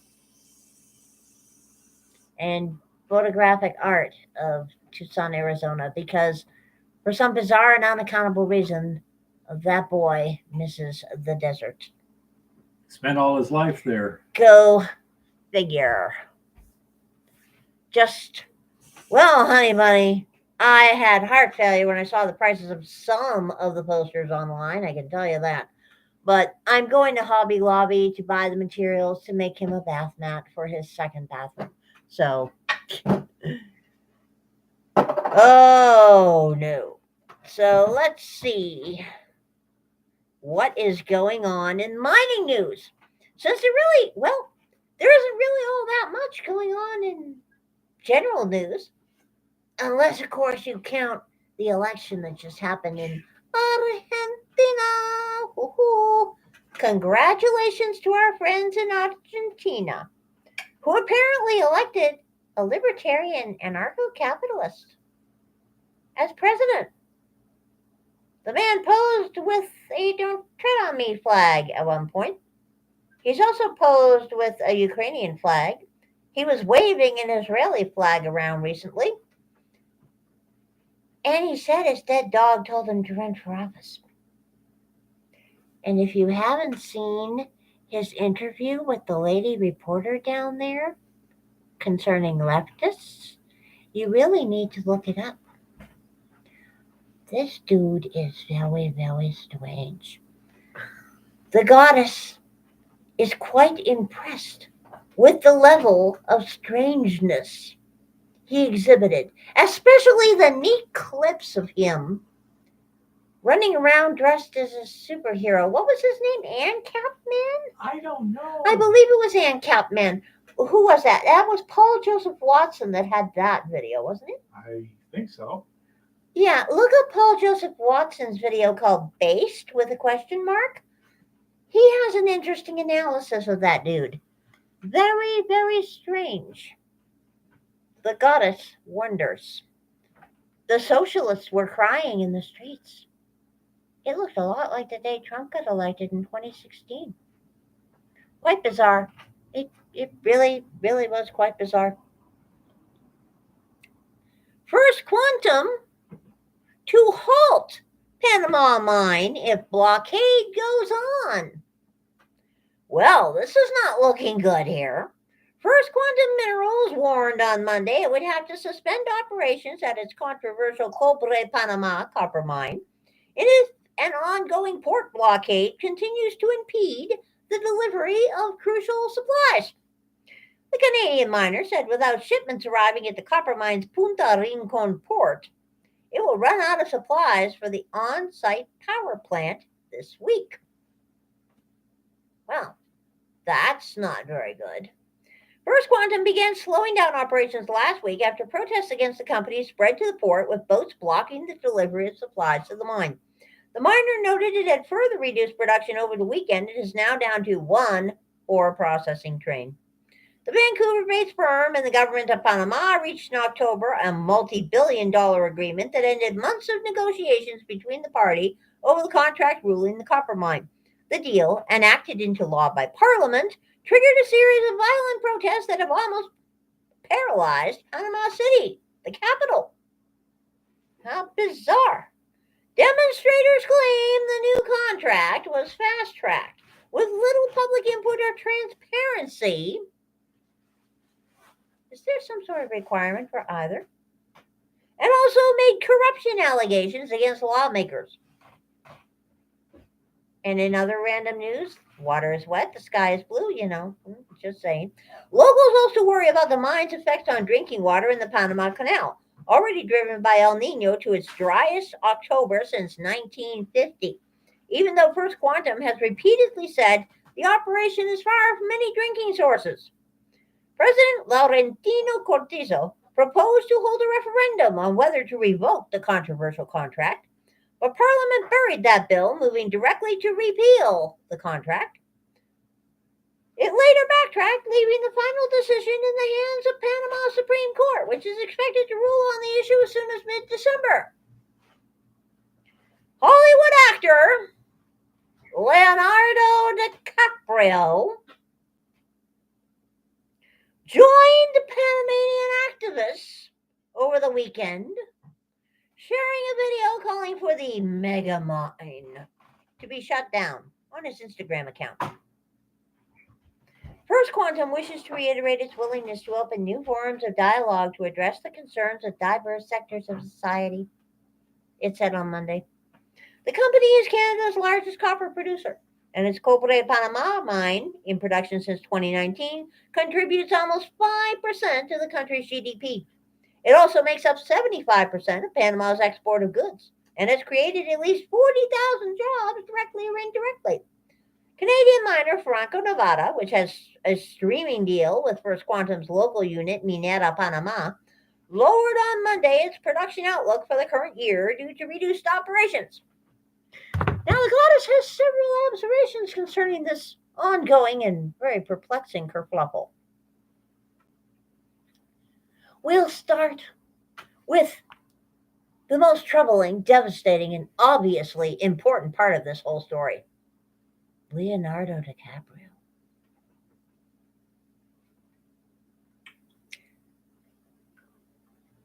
It strikes the goddess that Leonardo DiCaprio may want to put his wallet where his activism is.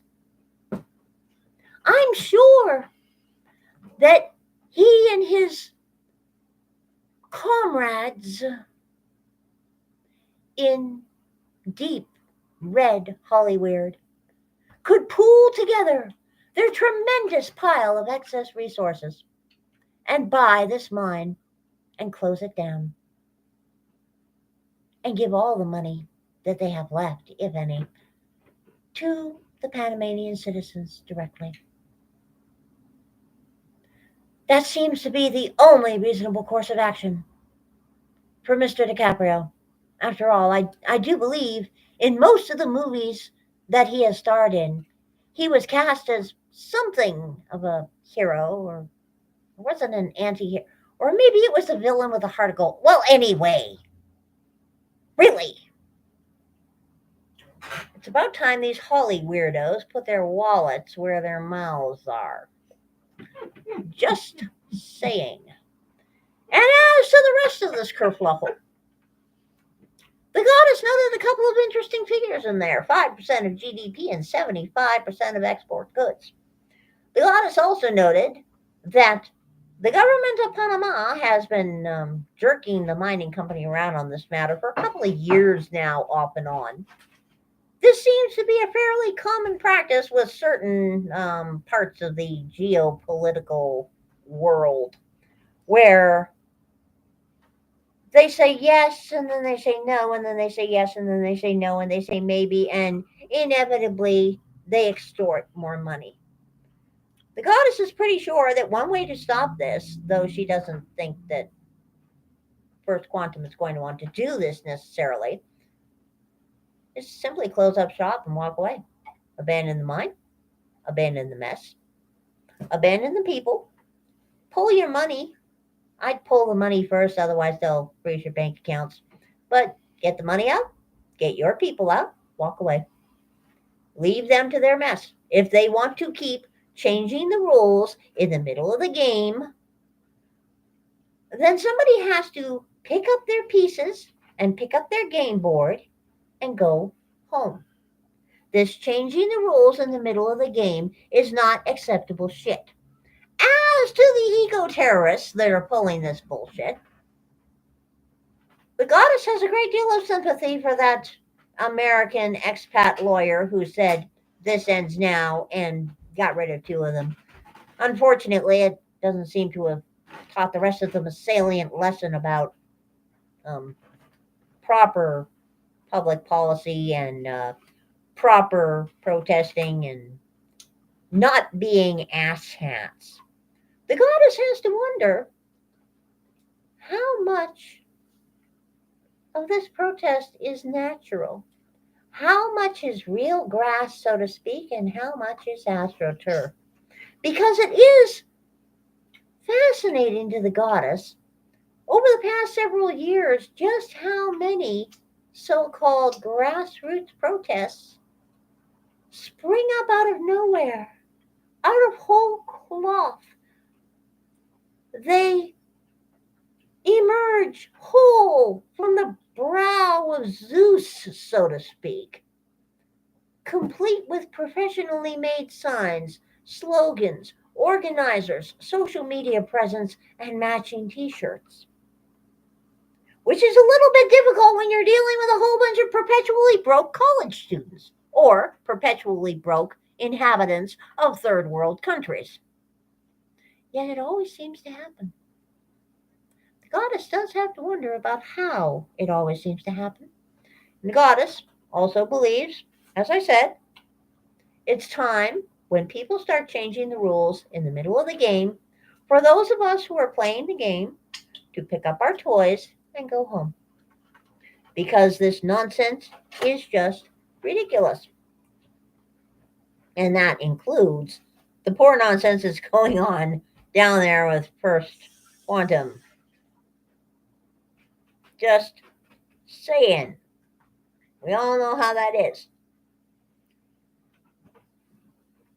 I'm just looking through some of the other headlines here to see if there's anything interesting.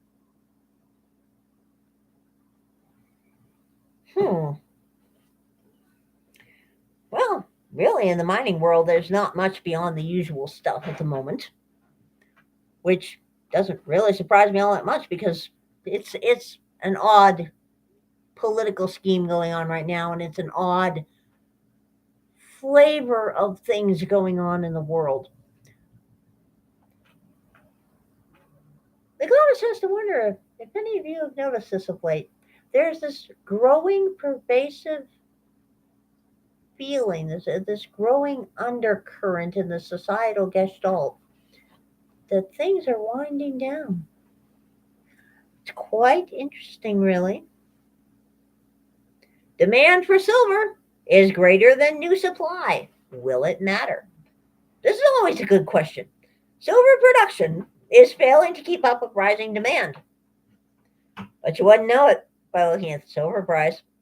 Phillips Baker, CEO of Hecla Mining and chairman of the Silver Institute, the metal's most prominent industry trade group, recently made a presentation at the London Bullion Market Association Global Precious Metals Conference in Spain. The presentation focused on silver's expected role in the transition to green energy, but it included some interesting detail on the market in general.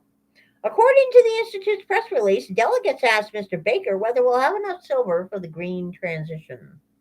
He replied in the affirmative, explaining that while the silver market is currently in a structural deficit, above-ground stocks of silver will be mobilized to meet the demand. He added, however, there are no new significant silver deposit discoveries at present, and geopolitical issues and mine permitting delays continue to be encumbrances to bringing new sources of mine silver supply to market. According to the 2023 World Silver Survey, demand outstripped supply in 2022 by nearly 238 million with an M ounces. I forgot it, Johnny. That's a lot of ounces. Possibly the most significant deficit on record. Supply was about 20% short of what was needed to maintain equilibrium. Silver demand rose in nearly all categories. So I'm looking at this interesting chart, and mine production dropped by about 5 million between 2021 and 2022. Funny enough, recycling increased by about 5 million during the same prime period. Quite interesting. Mining output did indeed fall versus the prior year, confirming what the Hecla CEO said about the difficulties miners face in bringing new production online. It is getting harder to find high-grade deposits, and it's more difficult and expensive to develop and operate a mine. Got that right. The structural deficit in silver has now run 2 consecutive years. The shortfall was 50 million ounces in 2021. The massive imbalance between supply and demand should have generated an explosive mood in the price last year, but it didn't. The paper price of silver finished just 4% higher for the year. The data for 2023 won't be available for months, but another deficit is likely this year, making it the 3rd consecutive year of deficits. The shortfall must be met by pulling silver from above ground supplies. There are well less than 2 billion with a B ounces available on exchanges and other publicly disclosed silver stockpiles across the globe. And beyond that, the amount of silver in the round of coin bound in the form of coins, bars, rounds, silverware, and other scrap is less known. To be sure, the massive supply of paper silver contracts that can be created on the trading exchanges, especially with the use of leverage, does create the potential for abuse, manipulation, or price dislocations. Oh no. Heavens no, perish the thought. However, with silver demand outpacing new mine supply each year, these supply deficits seem likely to put upward pressure on the silver price in coming years. In the end, actual physical silver, not paper, is required to satisfy a physical demand. Good luck with that. Breaking news. Well, it's not exactly breaking news if you happen to be the goddess. I hate being read all the time. I really do. Annual interest payments on the U.S. debt now top 1 trillion with a T dollars. That's right, folks.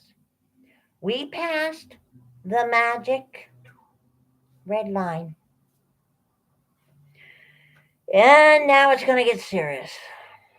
You may have heard that Bloomberg just reported the annual cost of financing the U.S. debt has soared to over 1 trillion with a T dollars per year.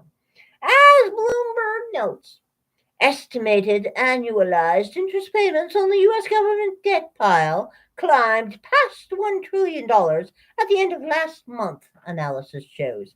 That projected amount has doubled in the past 19 months from the equivalent forecast around the time. I No, want you to 1 think trillion. about that for a moment. 1 trillion, honey bunny. The unfunded liabilities passed 100 trillion about 15 years ago. We're at almost 200 trillion now on that, but 1 trillion is our interest at the moment. This chart that is down below here shows how quickly interest costs have escalated as not only debt has grown at a frightening pace, but interest rates have soared. Now note what they just said. Interest rates have soared. Have you noticed that they are now calling a 5% interest rate soaring? Some of us are old enough to remember double-digit interest rates. Some of us are old enough to remember when treasury bonds and treasury interest rates were running 9, 10%, and in some cases even more. Yet all of a sudden, 5% is soaring. You got to wonder about that one. You really do. The result is a mind-boggling increase in the bottom line interest expense. Okay?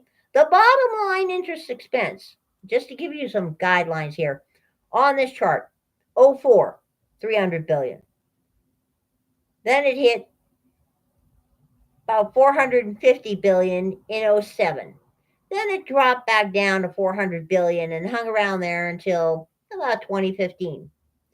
Then between 2015 and 2019, it went from about 450 billion to just under, it looks like about 580 billion with a B in 19 and 20. Then it dropped back down below 500 billion for 20 and 21. And then right there, 2022, it went vertical and went from under a half a trillion to over a trillion. It looks to be about 1.3 or 1.4 trillion on the chart with a T. And congratulations, it's going to get much worse in the months just ahead, as a significant percentage of Treasury debt, most of which was placed in short-term paper even when rates were near zero, is reset at today's far higher interest rates. Merry Christmas! But none of this is news to you if you've been a reader over at Money Metals or a listener of the Goddess for any period of time. I've been warning of this precise event and the resulting political repercussions when interest costs ran past that big number for years now. I've been harping on this inevitable event because it would trigger doubts over U.S. creditworthiness and calls from left-wing politicians to repudiate these debts and redirect payments toward entitlement spending. And that kind of talk would spark a crisis in the dollar. Bloomberg agrees. The worsening metrics may reignite debate about the U.S. fiscal path amid heavy borrowing from Washington. That dynamic has already helped drive up bond yields threatened the return of the so-called bond vigilantes and led Fitch Ratings to downgrade U.S. government debt in August. They recently downgraded it again. The process is gaining steam now. On Friday, Moody's joined Fitch in downgrading the U.S. debt from stable to negative. In the context of higher interest rates without effective fiscal policy measures to reduce government spending or increase revenues, Moody's expects the U.S. fiscal deficits will remain very large, significantly weakening debt affordability. Bloomberg was the first to report that federal interest expense has now crossed the $1 trillion threshold. Notice, nobody else bothered. There are other official measures that will soon do the same, including the Fed's own numbers, which are updated quarterly. Anybody want to bet how many media companies are going to avoid this story like the plague? Just saying. As this gentleman, Brian London, has reported, the Fed has the number at only $981 billion at the moment. They've had it frozen for like 3.5 weeks now. When they next update the figure after the quarter ends, it will be well above $1 trillion, and that will spark more commentary and consternation among the political class. Actually, if we see consternation and commentary among the political class, or we see any mainstream media reporting on this without a 180-degree spin, the goddess will eat her tinfoil hat, because these guys have been doing really good at this whole avoiding reality thing so far. Just saying. And by the way, the gentleman who wrote that article, Brian London, publishes the Gold newsletter. Okay, so you can go look him up. He's pretty good. He's a good resource for stocks and strange things like that. The goddess, of course, believes in physical.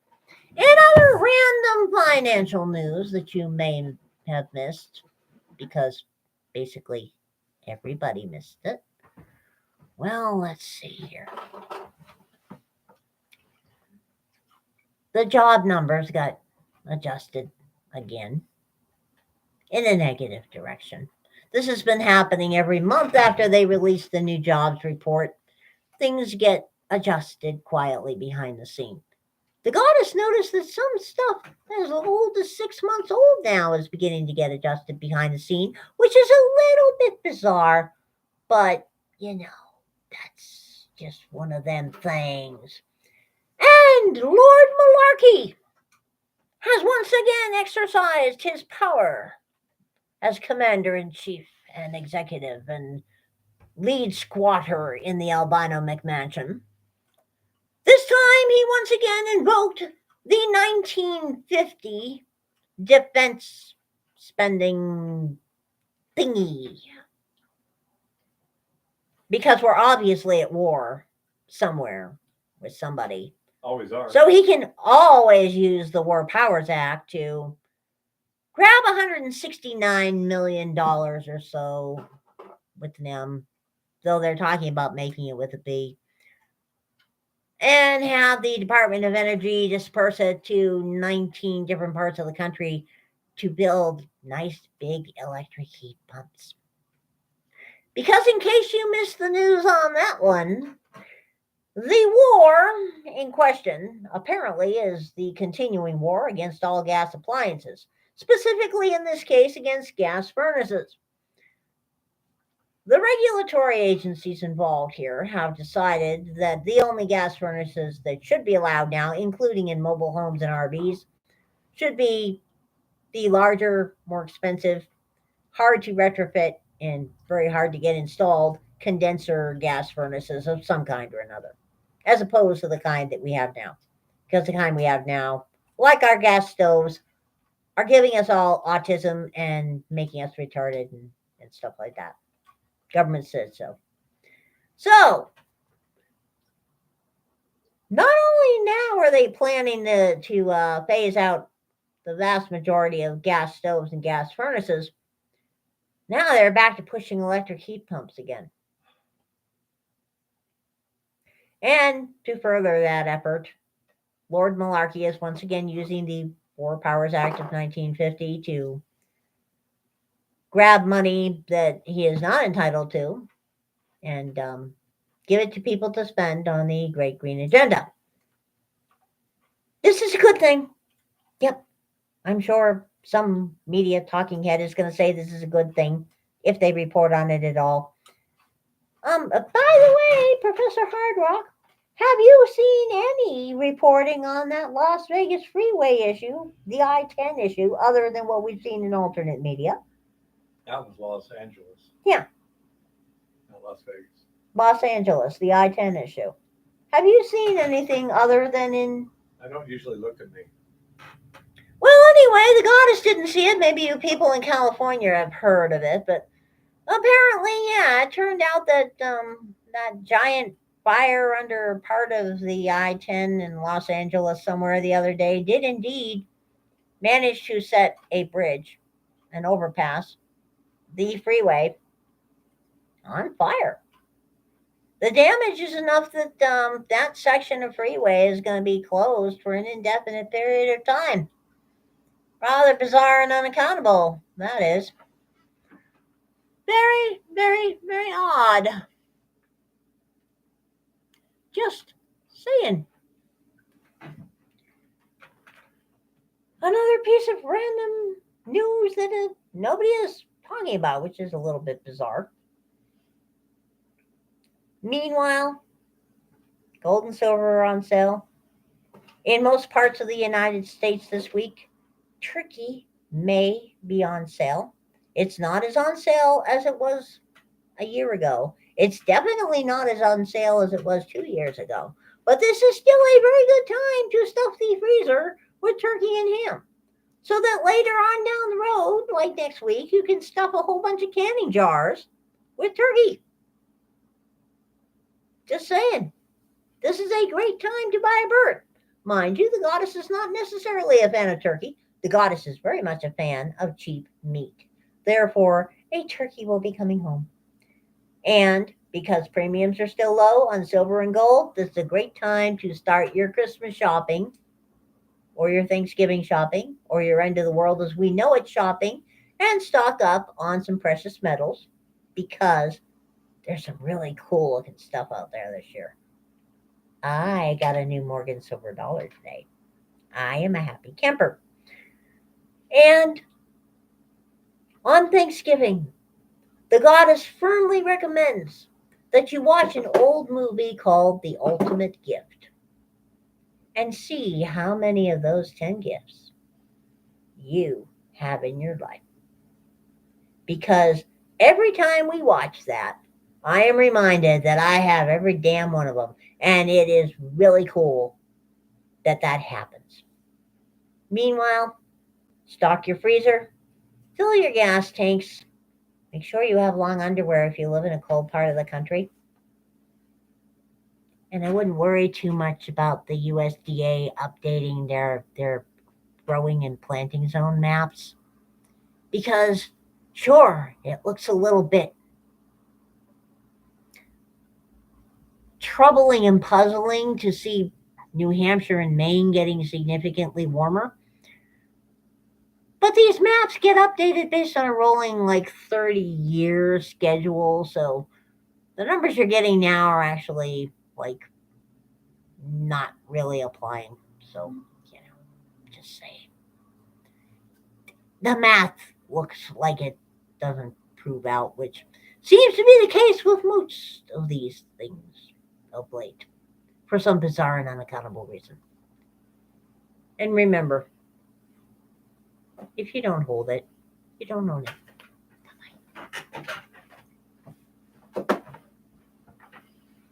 Ugh.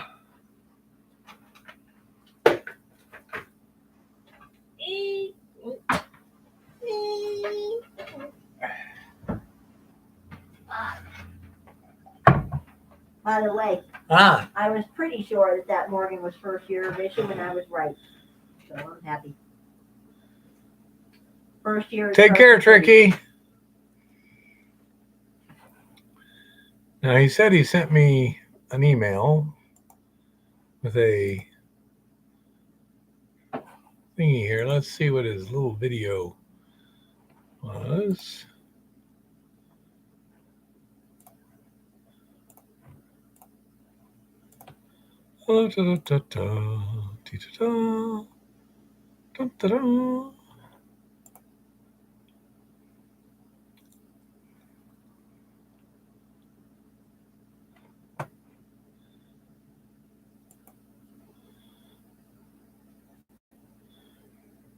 And some guy is sitting here with a metal detector.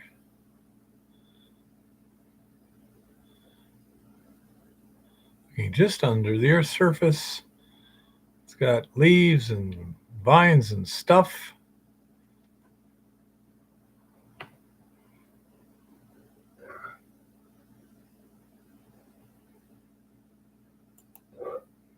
And he's digging a hole.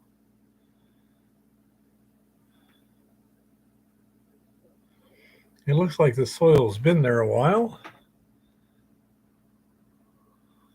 Looks like a high clay soil, well compacted.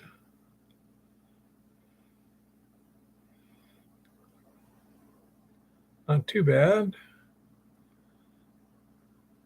Pulling out the tree, the vines and stuff.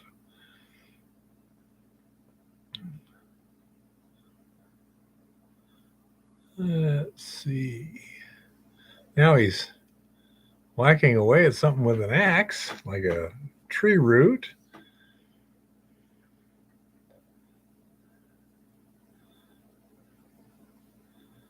And got an adze. That's not your usual Western tool, that's for sure.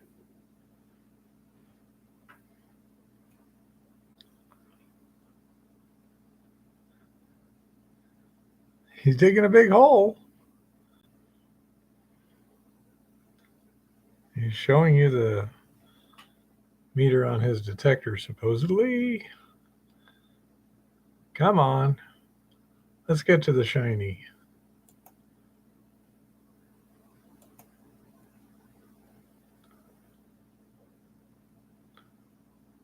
Let's see. He's got something down there. It's metallic. It looks like a box. It has a whole bunch of brand new gold coins in it.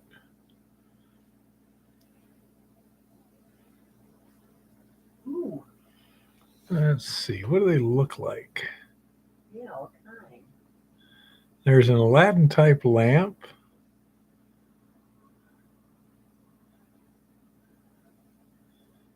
I see. Now that looks more like a real candlestick because it's got tarnish on it and stuff.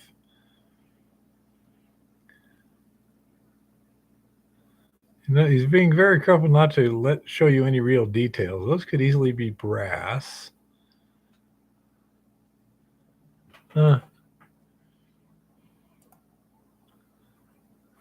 I mean, coins, you should be able to see them up close Yeah. to see what they are.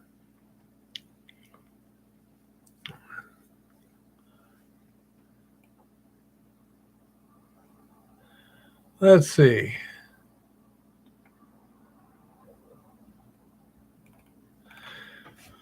Well, I kind of agree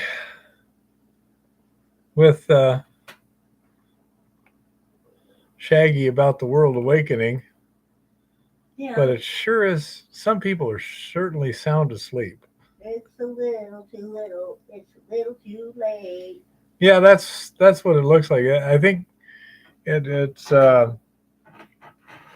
Tricky was saying that it looks legit, but he wanted my opinion on it. And I have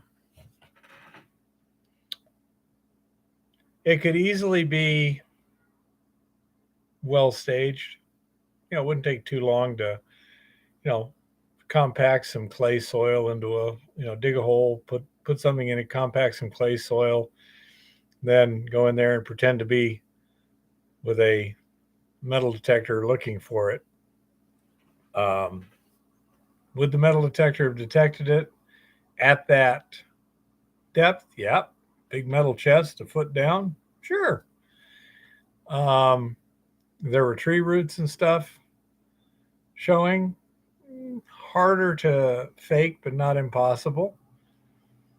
The thing that I get is when they're showing you stuff and they don't just do a close up and stop and hold it there, and that's where I get. I mean, he's got all these gold coins. Could you show me one? What is it? Is that a doubloon? Is it a what? That sort of thing where I really can't tell what it is. The there was an oil lamp and a few vases. Those were not gold. Those looked like kind of slightly weathered brass. But all You the usually don't make oil lamps or things like that out of gold. You plate them with gold. yeah.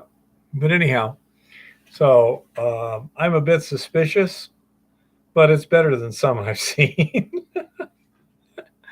Anyhow, so for those of you who came in a while back, over at as the video showed, Montana Bee, we're about less than 5 feet from a breakthrough now. The weather sucks this weekend, very, very cold. Hey, Jeff. Sure, sounds like fun, Jeff. Just let us know. He says he's might be coming through Helena again. Oh, that'd be cool. So anyhow, and he'd like to buy us lunch again. The weather is really too cold, and so we're going to take this weekend off. Hopefully next weekend will be better, but don't be surprised if that shut down for the season too. We still have indoor work, and we got the mine down where Dave's at that we're going to be doing some work on. We have Jake is going to send us a sample to look at. So we got things that will be popping up every now and again. And plus, I don't know, we always find some stuff to do. It might not be mining, but we kind of let you tag along when we're fishing and stuff too. By the way, that brings up a question. It's only 12 people left, but it's been a while. So do you guys like just the fishing and traveling and stuff like that sort of videos also? I figure that we got like a little community here and people are just kind of interested. So whenever something fun's going on, I just kind of like to let you hang along. Do you enjoy doing that, etc.? And when they launched that Starship Friday, I was thinking, boy, it looks just like the images you get when you're reading like Robert Heinlein or something. That would be so cool to do that. Where that is our plan. We might wind up this winter doing something like that. I don't know. It's possible, Noble.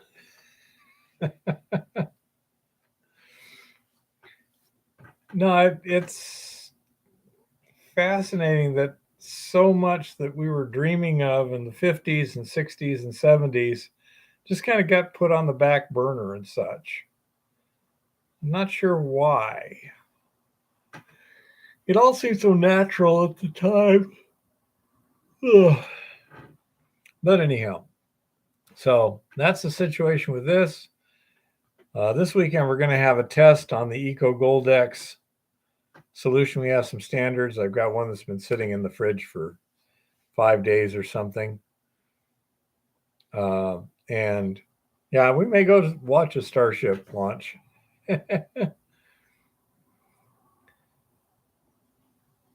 Could be Honey Bunny. Those are significant factors, I think.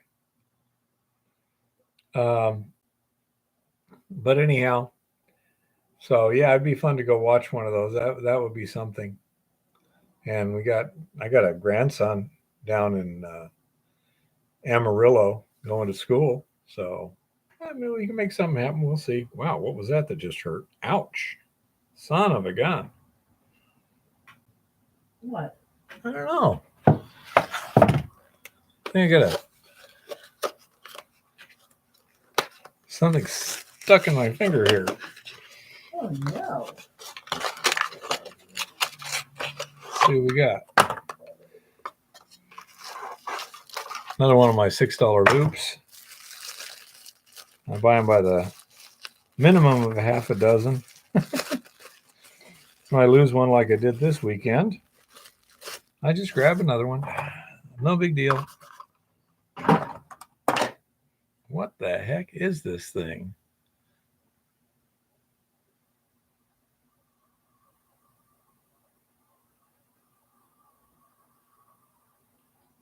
Doesn't look very deep at all.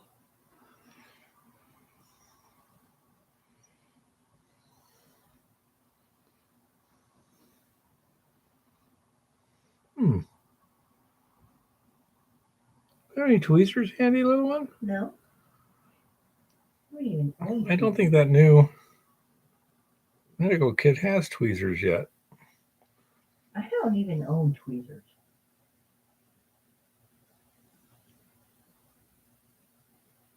Well, that's an ugly fingertip. Let me get a needle real quick. Hold on, folks. Time for medical treatment.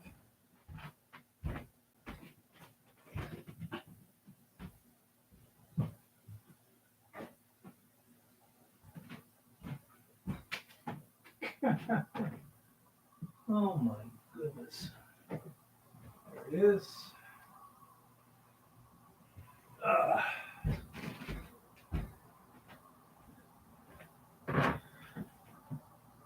Okay.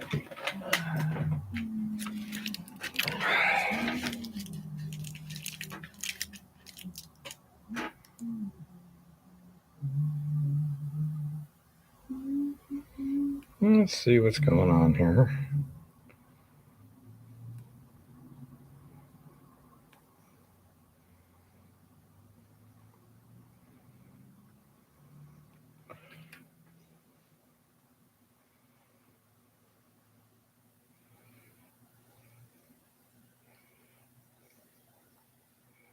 Okay, yeah, it's pretty shallow. Just a little splinter or something somehow got in there.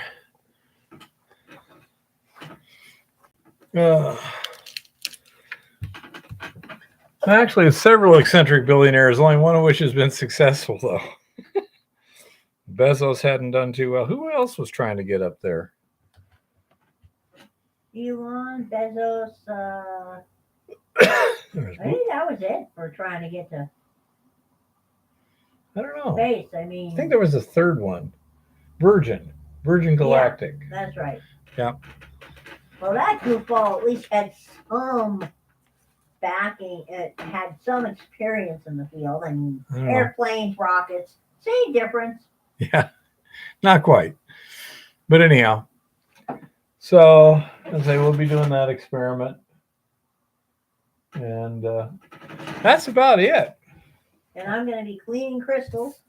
Yeah, she's going to be trying to clean some crystals.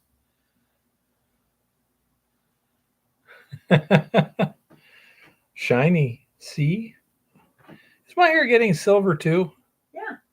Man, we're going to be a matched pair. Mr. and Mrs. Steele. You have to change your name to Emma. So okay. That's basically what's going on. Got wattles down here now. And that's about it. We're still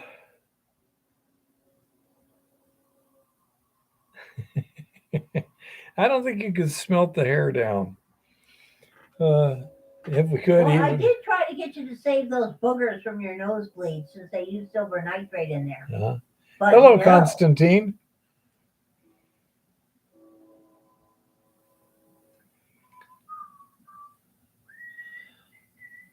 It's hard to tell precisely, Constantine.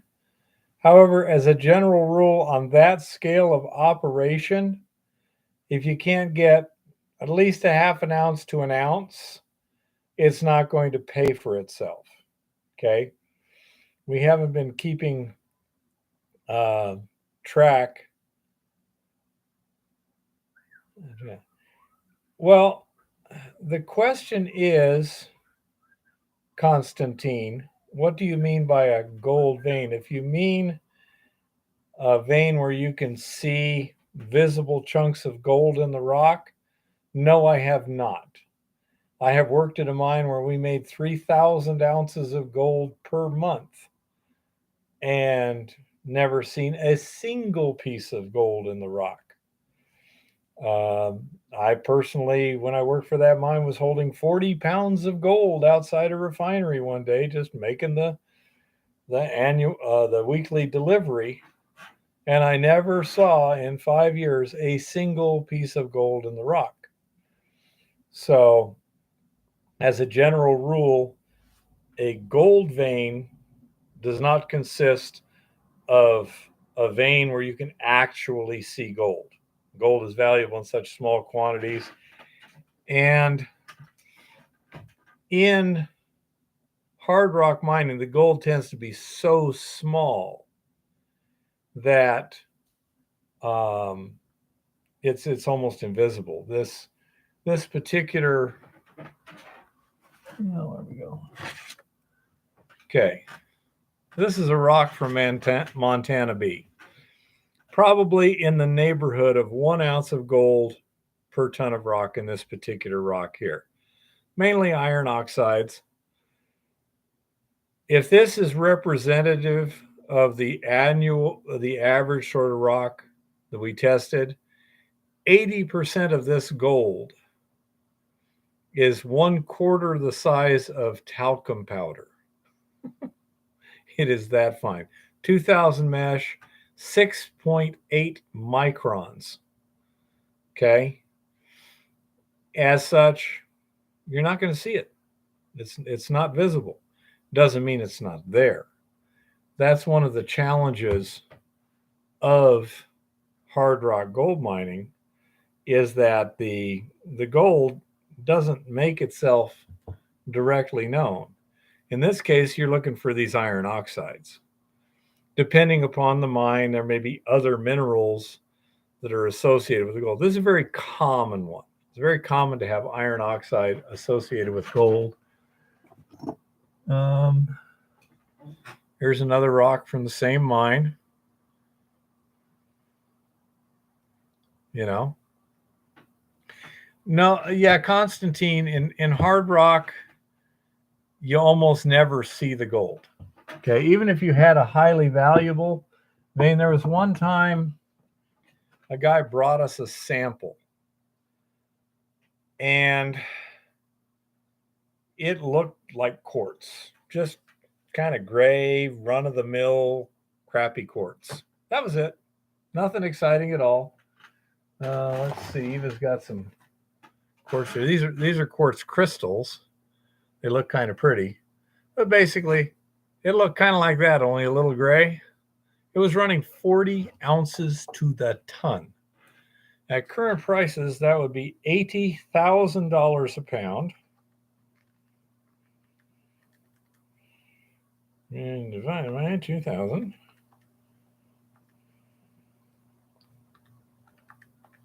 Since your name is Constantine, I presume you're someplace where they use metric. So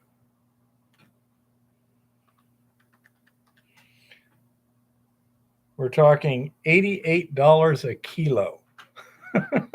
Okay. And hi, Secret Creek.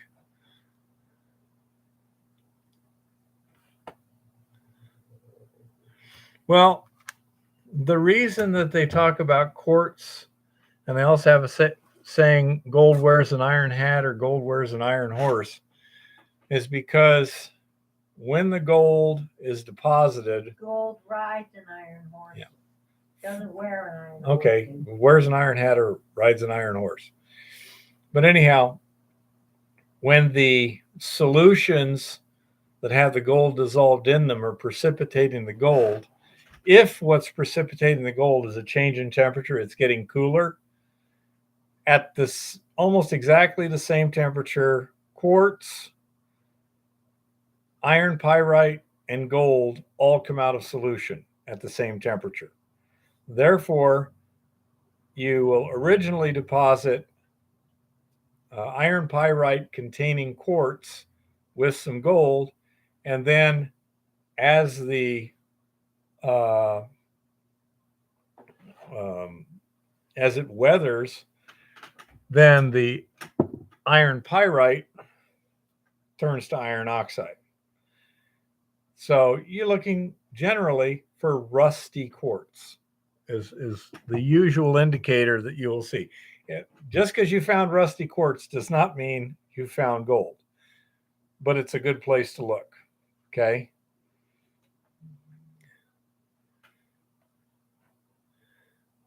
On the border with Russia in the northern Caucasus, huh? Well, that might be as cold or colder than it is here. There's gold there. Now, quartz is not a metal. I say it comes out of solution at the same time. Okay, these were deposited in areas that actually has gold. There's probably some gold in this, just not very much.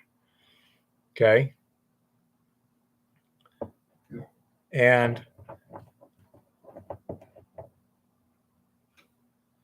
yeah, that's most of the gold is small, Constantine. Absolutely. And if you're getting flour gold by panning, you're a pretty good panner. And that is a good indicator you got it around. But in the actual hard rock, most of the gold is so fine it will not deposit in the streams or rivers.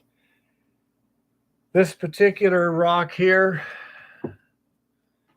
I crushed this up, and my first plan was to try using the density difference of the gold to separate it from the rock fragments. It's like gold panning, but I had a machine that does something a little more nuanced that can get finer gold. And the recovery was terrible. I was only getting like 20% of the gold. You'd assay the rock, you'd separate it, you'd assay the tailings, still had most of the gold in it. So I took a 5-gallon bucket, 20-liter bucket, and I mixed the rock and the water together in it, let it settle for a minute, then poured off the top half of the water. I did the same thing, waited a minute, poured off the top half of the water, and this way, any gold that could settle at all through the rock, through the water, is going to be in the bottom of the bucket. And then when I took a long time to settle and dry the real fine stuff that just floated in the water that wouldn't settle, it was running more gold per ton than the original ore grade. That led me to believe, okay, I got stuff here that just won't settle. Luckily here, 70 miles away, we have a university that specializes in mining.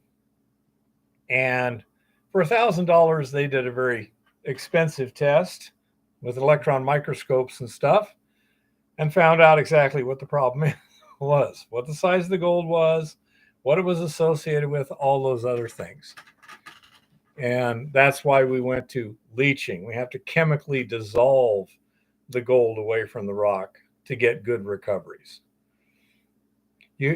Constantine says we find lots of beautiful quartz samples and even some large pyrite samples.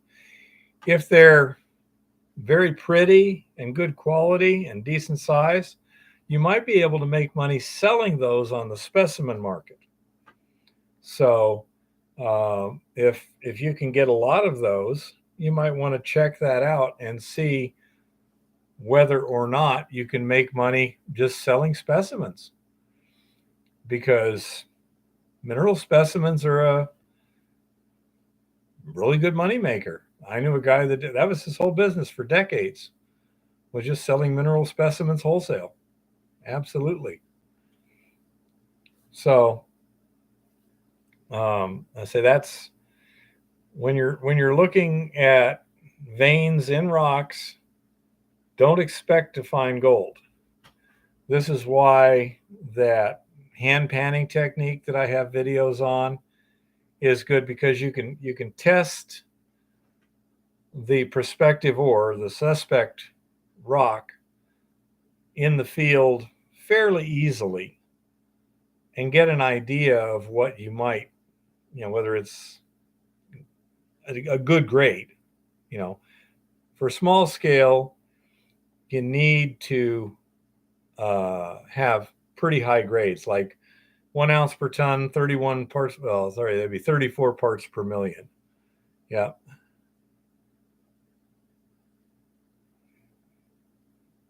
Yeah. Roasting the pyrites is a question.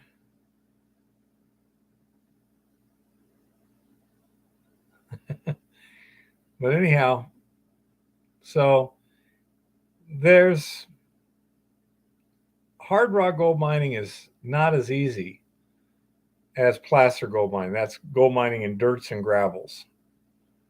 Because the gold tends to be a lot finer, and the gold in the dirts and gravels is the stuff that was originally in the hard rock that was so big that it didn't just wash away. So most of the gold has already gone goodbye.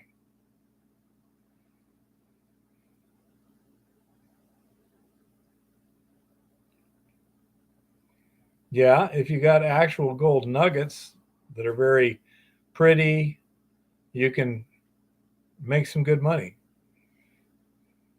You're welcome, Constantine. Anytime you have specific questions, we do these live streams at 6 o'clock Montana time on Monday evenings. Right now, it's 8:37 here. So that'll give you an idea what the time change is. So an hour and a half before this, on Monday nights, we have these live streams. We always like to get questions like yours. We had another one earlier today on gold claims, on mining claims. And then other stuff just comes up and we chat. But it's good to have questions, because then we can really focus talking about something instead of just me and what I'm doing. A lot of these live streams, it just winds up being me talking about what I did last week, what I'm going to do next week, and things like that. But I think it's more interesting when we get questions like what you posed, etc. So if you're going to do hard rock gold mining, look back at my videos, look for speed prospecting and hand panning microfine gold. Those are two techniques which are very, very helpful in prospecting. When we first came up here to Montana, we looked at 6 mines, and the one called Montana B was the first one that we could actually see any gold from the hand panning. It still wasn't nearly what was in the rock, but at least we could see it. We were also assaying those samples that I was taking too. So it's not like, well, we didn't see anything and we just assumed. No, we assayed it anyway. And that was the first one we actually had some decent hits, And we had a couple of mines that I would have thought surely some of those should have hit, but they did not.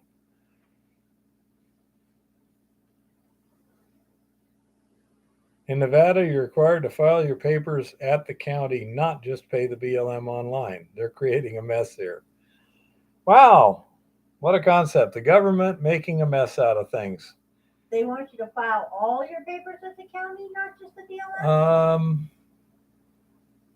That would be ridiculous. I think you have to file a notice of intent to hold or something like that. 8:39 p.m. So I guess you're on Mountains time too.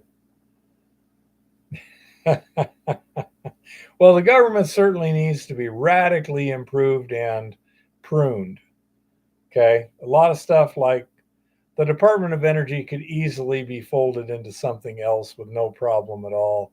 Department of Education needs to go goodbye. The real question is, do we even need a Department of Energy? Yeah. Some of the things they do are important government functions, but they're not major government functions. They're just important. Things like developing nuclear weapons is something that's kind of a government function. I don't want private people developing nuclear weapons.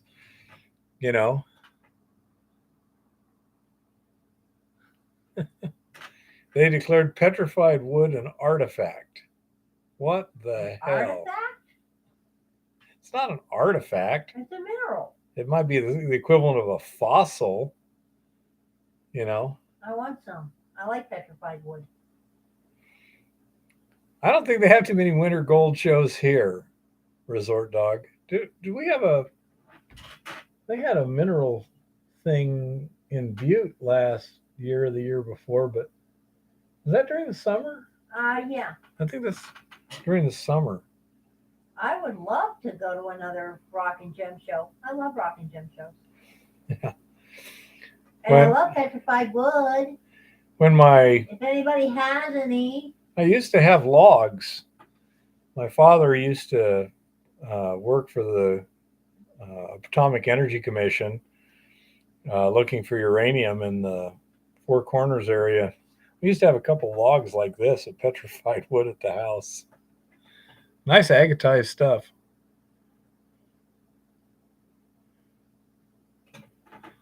So we do all kinds of things here.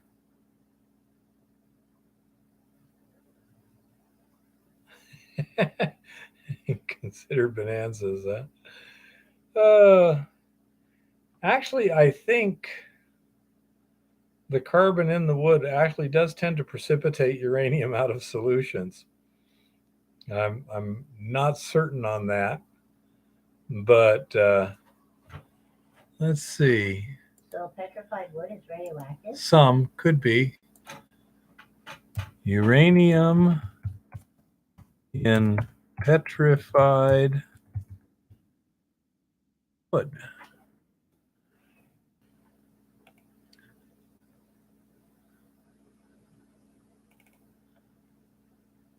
There's just some.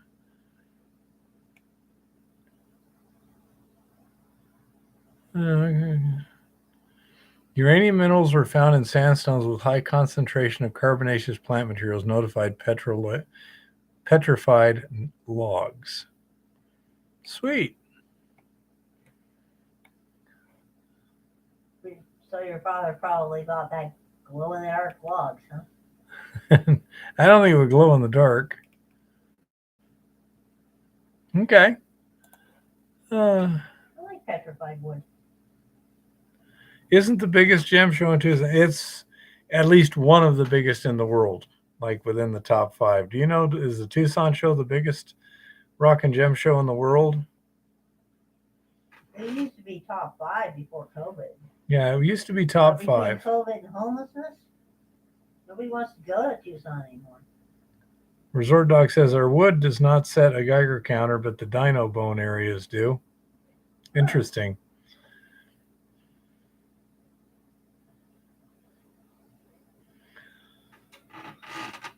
Huh.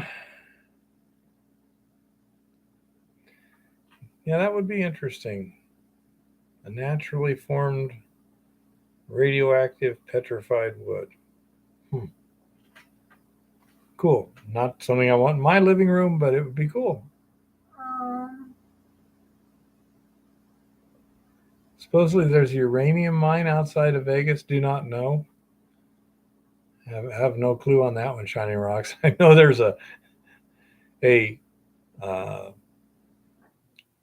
high level radioactive waste repository built north of Las Vegas. It's never been used. Mountain Pass in California. Well, Mountain Pass is a rare earth minerals mine.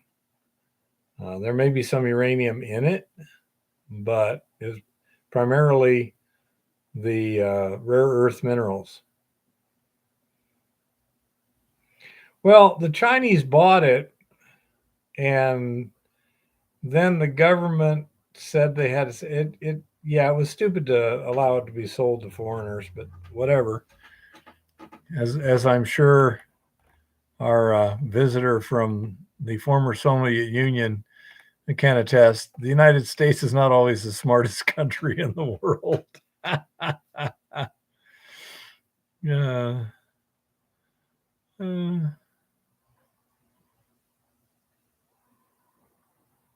Yeah, see, that's what our government is supposed to be doing, Resort Dog, is protecting us from stuff like that. They don't. You know, that's been pretty clear for years. You know, I don't know why you'd expect anything else. selling ports to foreign companies, mainly the Chinese. What could possibly go wrong? They oversaw the sale of 3/4 of our pork supply chain to China. Who did we sell the uranium to? Was that to Russia? Russia, Yeah, I thought so. We sold Rossacom. Rossacom, yeah. Yeah. Rossatom. Yeah, Rossacom. Yeah. Hillary Clinton oversaw that one. How do you mine for uranium anyway? One nice thing about uranium is it's easily detected because it's got it's radioactive. And so by using, well, in the old days, they used to use Geiger counters, then they got scintillation counters. Now they have little meters. Black light will show? Possibly. I don't know. Will all uranium minerals fluoresce or just some? Well, let's see. Google knows. Will uranium minerals fluoresce?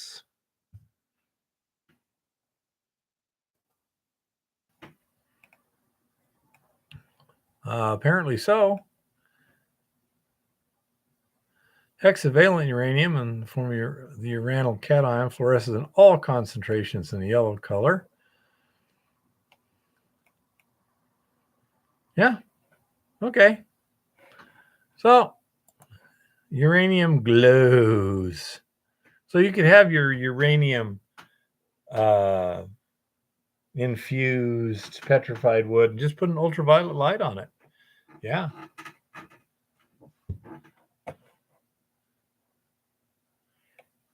Okay. But I'll say they basically had a bunch of prospectors going out looking and find it and then stake it, usually sell it to a bigger mining company because the uranium has to be refined. But when they had our own refining and such, you could have a small mine and all you did was mine the ore and haul it and sell it to the refiner. So it was certainly doable. Back when we had smelters, you could take stuff like this and just sell it to a smelter. You wouldn't have to worry about all that recovery jazz, you know? So that's another negative to, not doing your own smelting and refining and things like that. The transportation kills you, so you can't do it on a small scale the easy way, which is mine it and then haul it to somebody and let them buy it from you.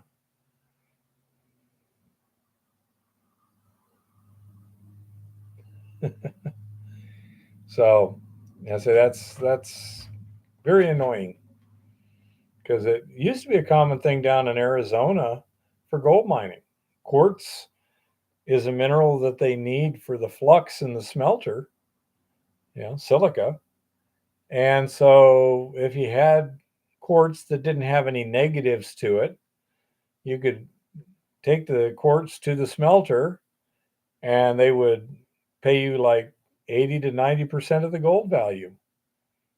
And they got their quartz for free and 10% of your gold for free because it's going to come out in the smelting.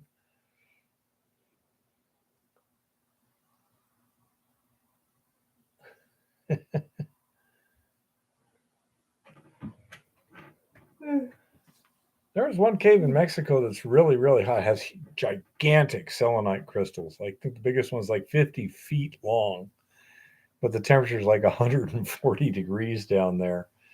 So you have limited working time for the scientists.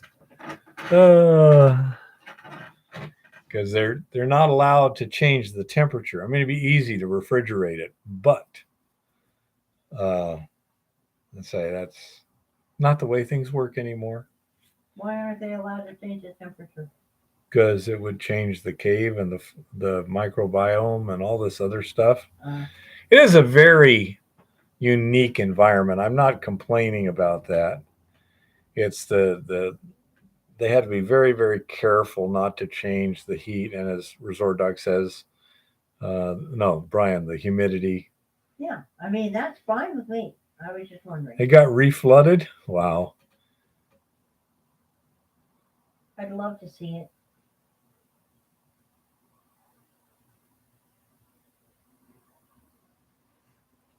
Actually, I want to go to Carlsbad Tavern.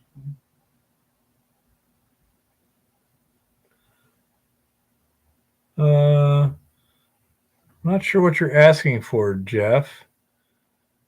Are you talking about the selenite cave?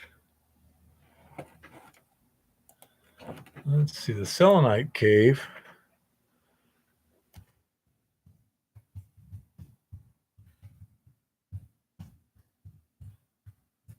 I actually think it's northern Mexico. And Crystal Cave, connected to the Nica mine located in Chihuahua. Oh, well. The main chamber contains the largest selenite crystals ever found, some of them reaching 11 meters in length, 4 meters in diameter, and about 55 tons in weight. It would have been nice to see those. What? Well, here's a picture here. Come on, there you go. Okay, little one. Ooh. That's a person. Ooh.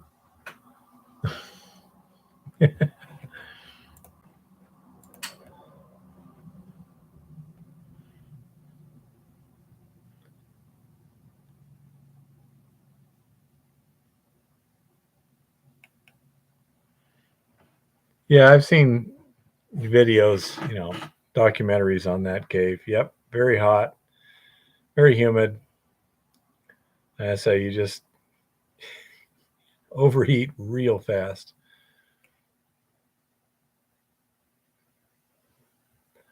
Why not refrigerate it? Because you would be changing things. Science and stuff. I have to admit it is a unique environment. However, on the other hand, I have no problem with the idea of potentially getting all the science we can think of and then refrigerating it and then selling tickets.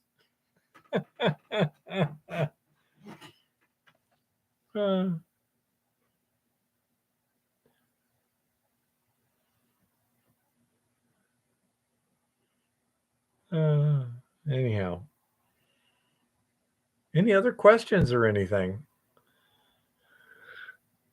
Say it. Exactly, Brian. You have a little portable environment, but it only lasts so long.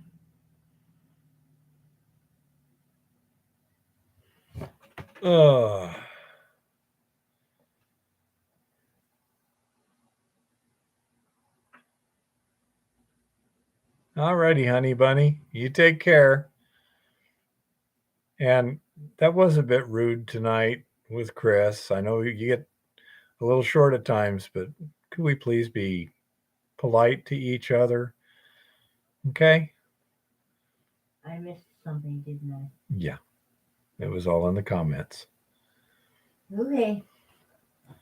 Check this out, Keith, and there's nothing showing. Okay. If you tried to post a link, Shiny, it's not going to allow you to because you're not a moderator.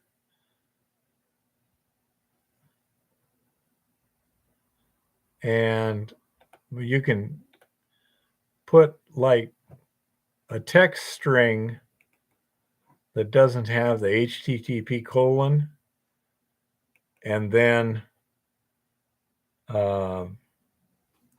you can, I can add that to it.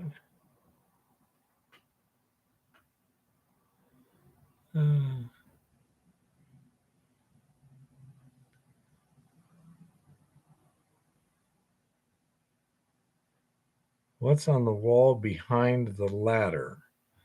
Are you talking the wooden ladder? And if so, that would be the pack rat structure, which was a pretty high grade, or it's a higher grade than the perpendicular vein. If it's the metal ladder, it's the perpendicular vein. And behind the ladder, it pinches off pretty small. The haulage ladder. Okay, that's the perpendicular vein, the perpendicular structure.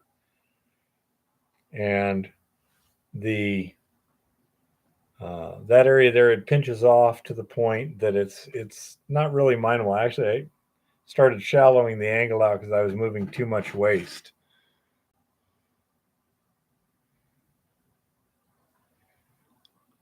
As far as we know, Brian, on the outside of the ridge, there's a spot where they tried to open up and add it into the 40-foot level from outside, and it's just a little crack. From the inside at the 40-foot level, you can follow it back, and it doesn't really open up that much in what you can see. Now, of course, everything can always change, a foot into the rock. But we've got a pretty good observation of it in that area, and then also some reasonable observation of it past that. And even when it's not as pinched, it doesn't have the same character of mineralization in terms of larger, more, 100% iron type rocks. So there's nothing obvious, even in those areas. I mean, it's still got gold in it. It's just that on a real micro scale, you need like 1 ounce per ton, 1 foot wide, or you can't make money. The purpose of the exercise is to eventually make money, not just to find out what happens if. So the probability of finding something of significant seems too low to justify the expense.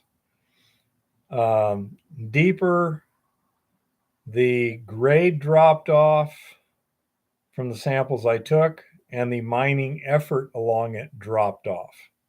They went from something that was, 15 feet high to 6 feet high. Okay. And so from my sampling and from what they did, I'd say, yeah, it goes down. Now, for all I know, the whole frickin' hill runs 0.05 ounces per ton, 1 or 2 parts per million to people in the rest of the world. In which case, the whole ridge would make perfectly good ore for an open pit heap leach mine. That would take a lot of money to find out. I do not have that kind of budget to work with. We got plenty of other stuff around here. There's lots and lots and lots of mines. What did you say? There was like 10,000 recorded mines in Montana? Yeah, something like that.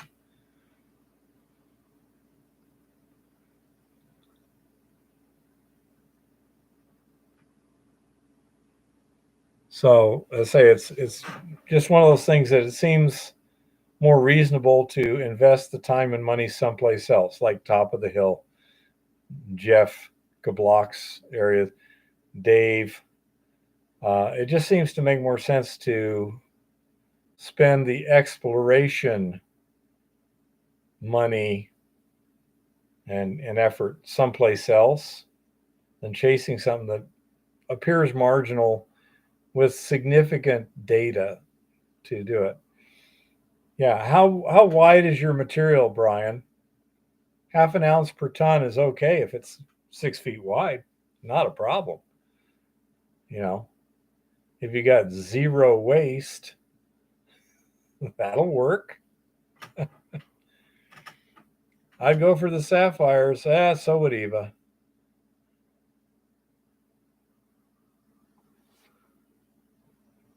But that's kind of the situation.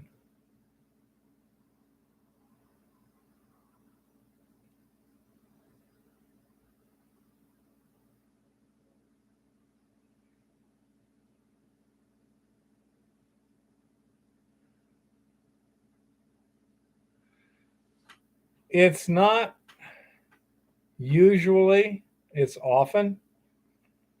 Every thing is individual, each ore body. Your vein is very wide. Well, then you should be able to make money. The way you're going to have to do it is by higher production. Um, we're looking at 3 feet at least. Yeah, that should be okay. You should be able to do that. But now you have to make it up in tonnage. That'll usually mean drilling and blasting and some machinery involved. So I say that's the way to do it. The mines I used to work at made big money at grades averaging 1 to 2 parts per million, 0.03 to 0.06 ounces per ton. But they did it by hauling tens of thousands of tons per shift. And at those scales, it can be done and it can be quite profitable. Absolutely. So that's what you're looking at is what's your total resource? How much tons can you block out? Can you actually see?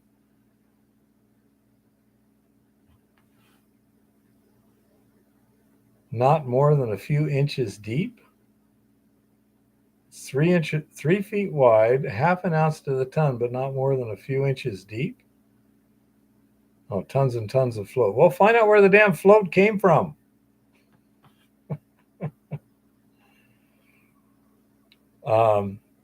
But that's how the calculations are done. By the way, for those of you who are unaware, I do have a calculator that does these calculations for you. You just punch in your various parameters: is what's your grade, what's the size of the ore body or presumed ore body, how much of the ore body can you get, how much is the waste to ore ratio at that, how much you recover during the milling process, how much the costs of mining are, the costs of milling, blah, blah, blah. Punch it all in and it'll tell you what the answers are. You have to give it the right numbers, but it's a good tool to play what if. So I say that it's also a good tool to get an idea of what is important. Is grade more important? Is tonnage more important? Is extraction percentage more important? Is it recovery percentage at the mill more important? These sort of things, it's a real good tool for playing those kind of games. It's really handy to figure that out. And one of the big things is tonnage in place and stripping ratio. Is it a chunk? Is it a skinny little vein? These things are really important.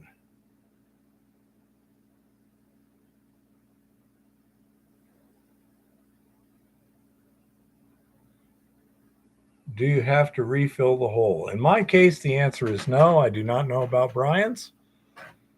You know, there was already a hole there when we got there.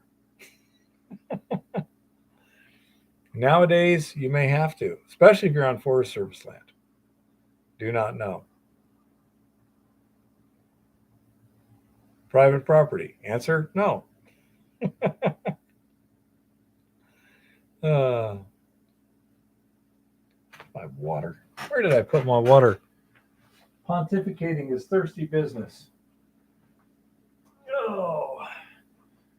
Should I dehydrate?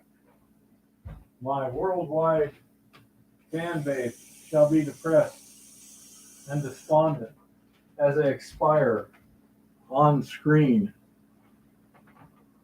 Don't worry, I have no plans of dying suddenly. I have no reason to.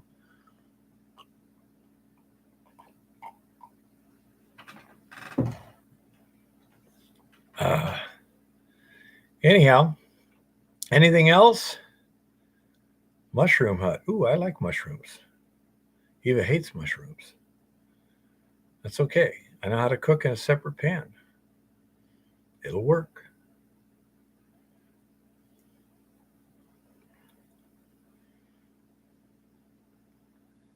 Okay, anything? Well, a little bit. With wine, yeah. Yeah, I used to make a really good scallopini. Eva wouldn't appreciate it. Oh well, I'll live. Okay. Going twice. Any questions? Any subjects? Anything needs addressed? Mm-hmm.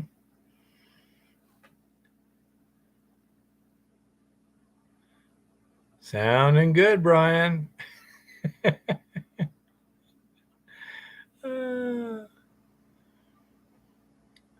I found a Liebfrau milk worked very good for the wine reductions for the it's not scallopini, that was a red, beef, what was the marsala was good with a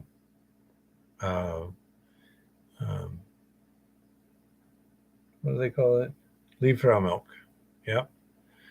Thank you, Jeff. Thank you, Brian. Glad to help. Oh yeah, Brian. It's good stuff.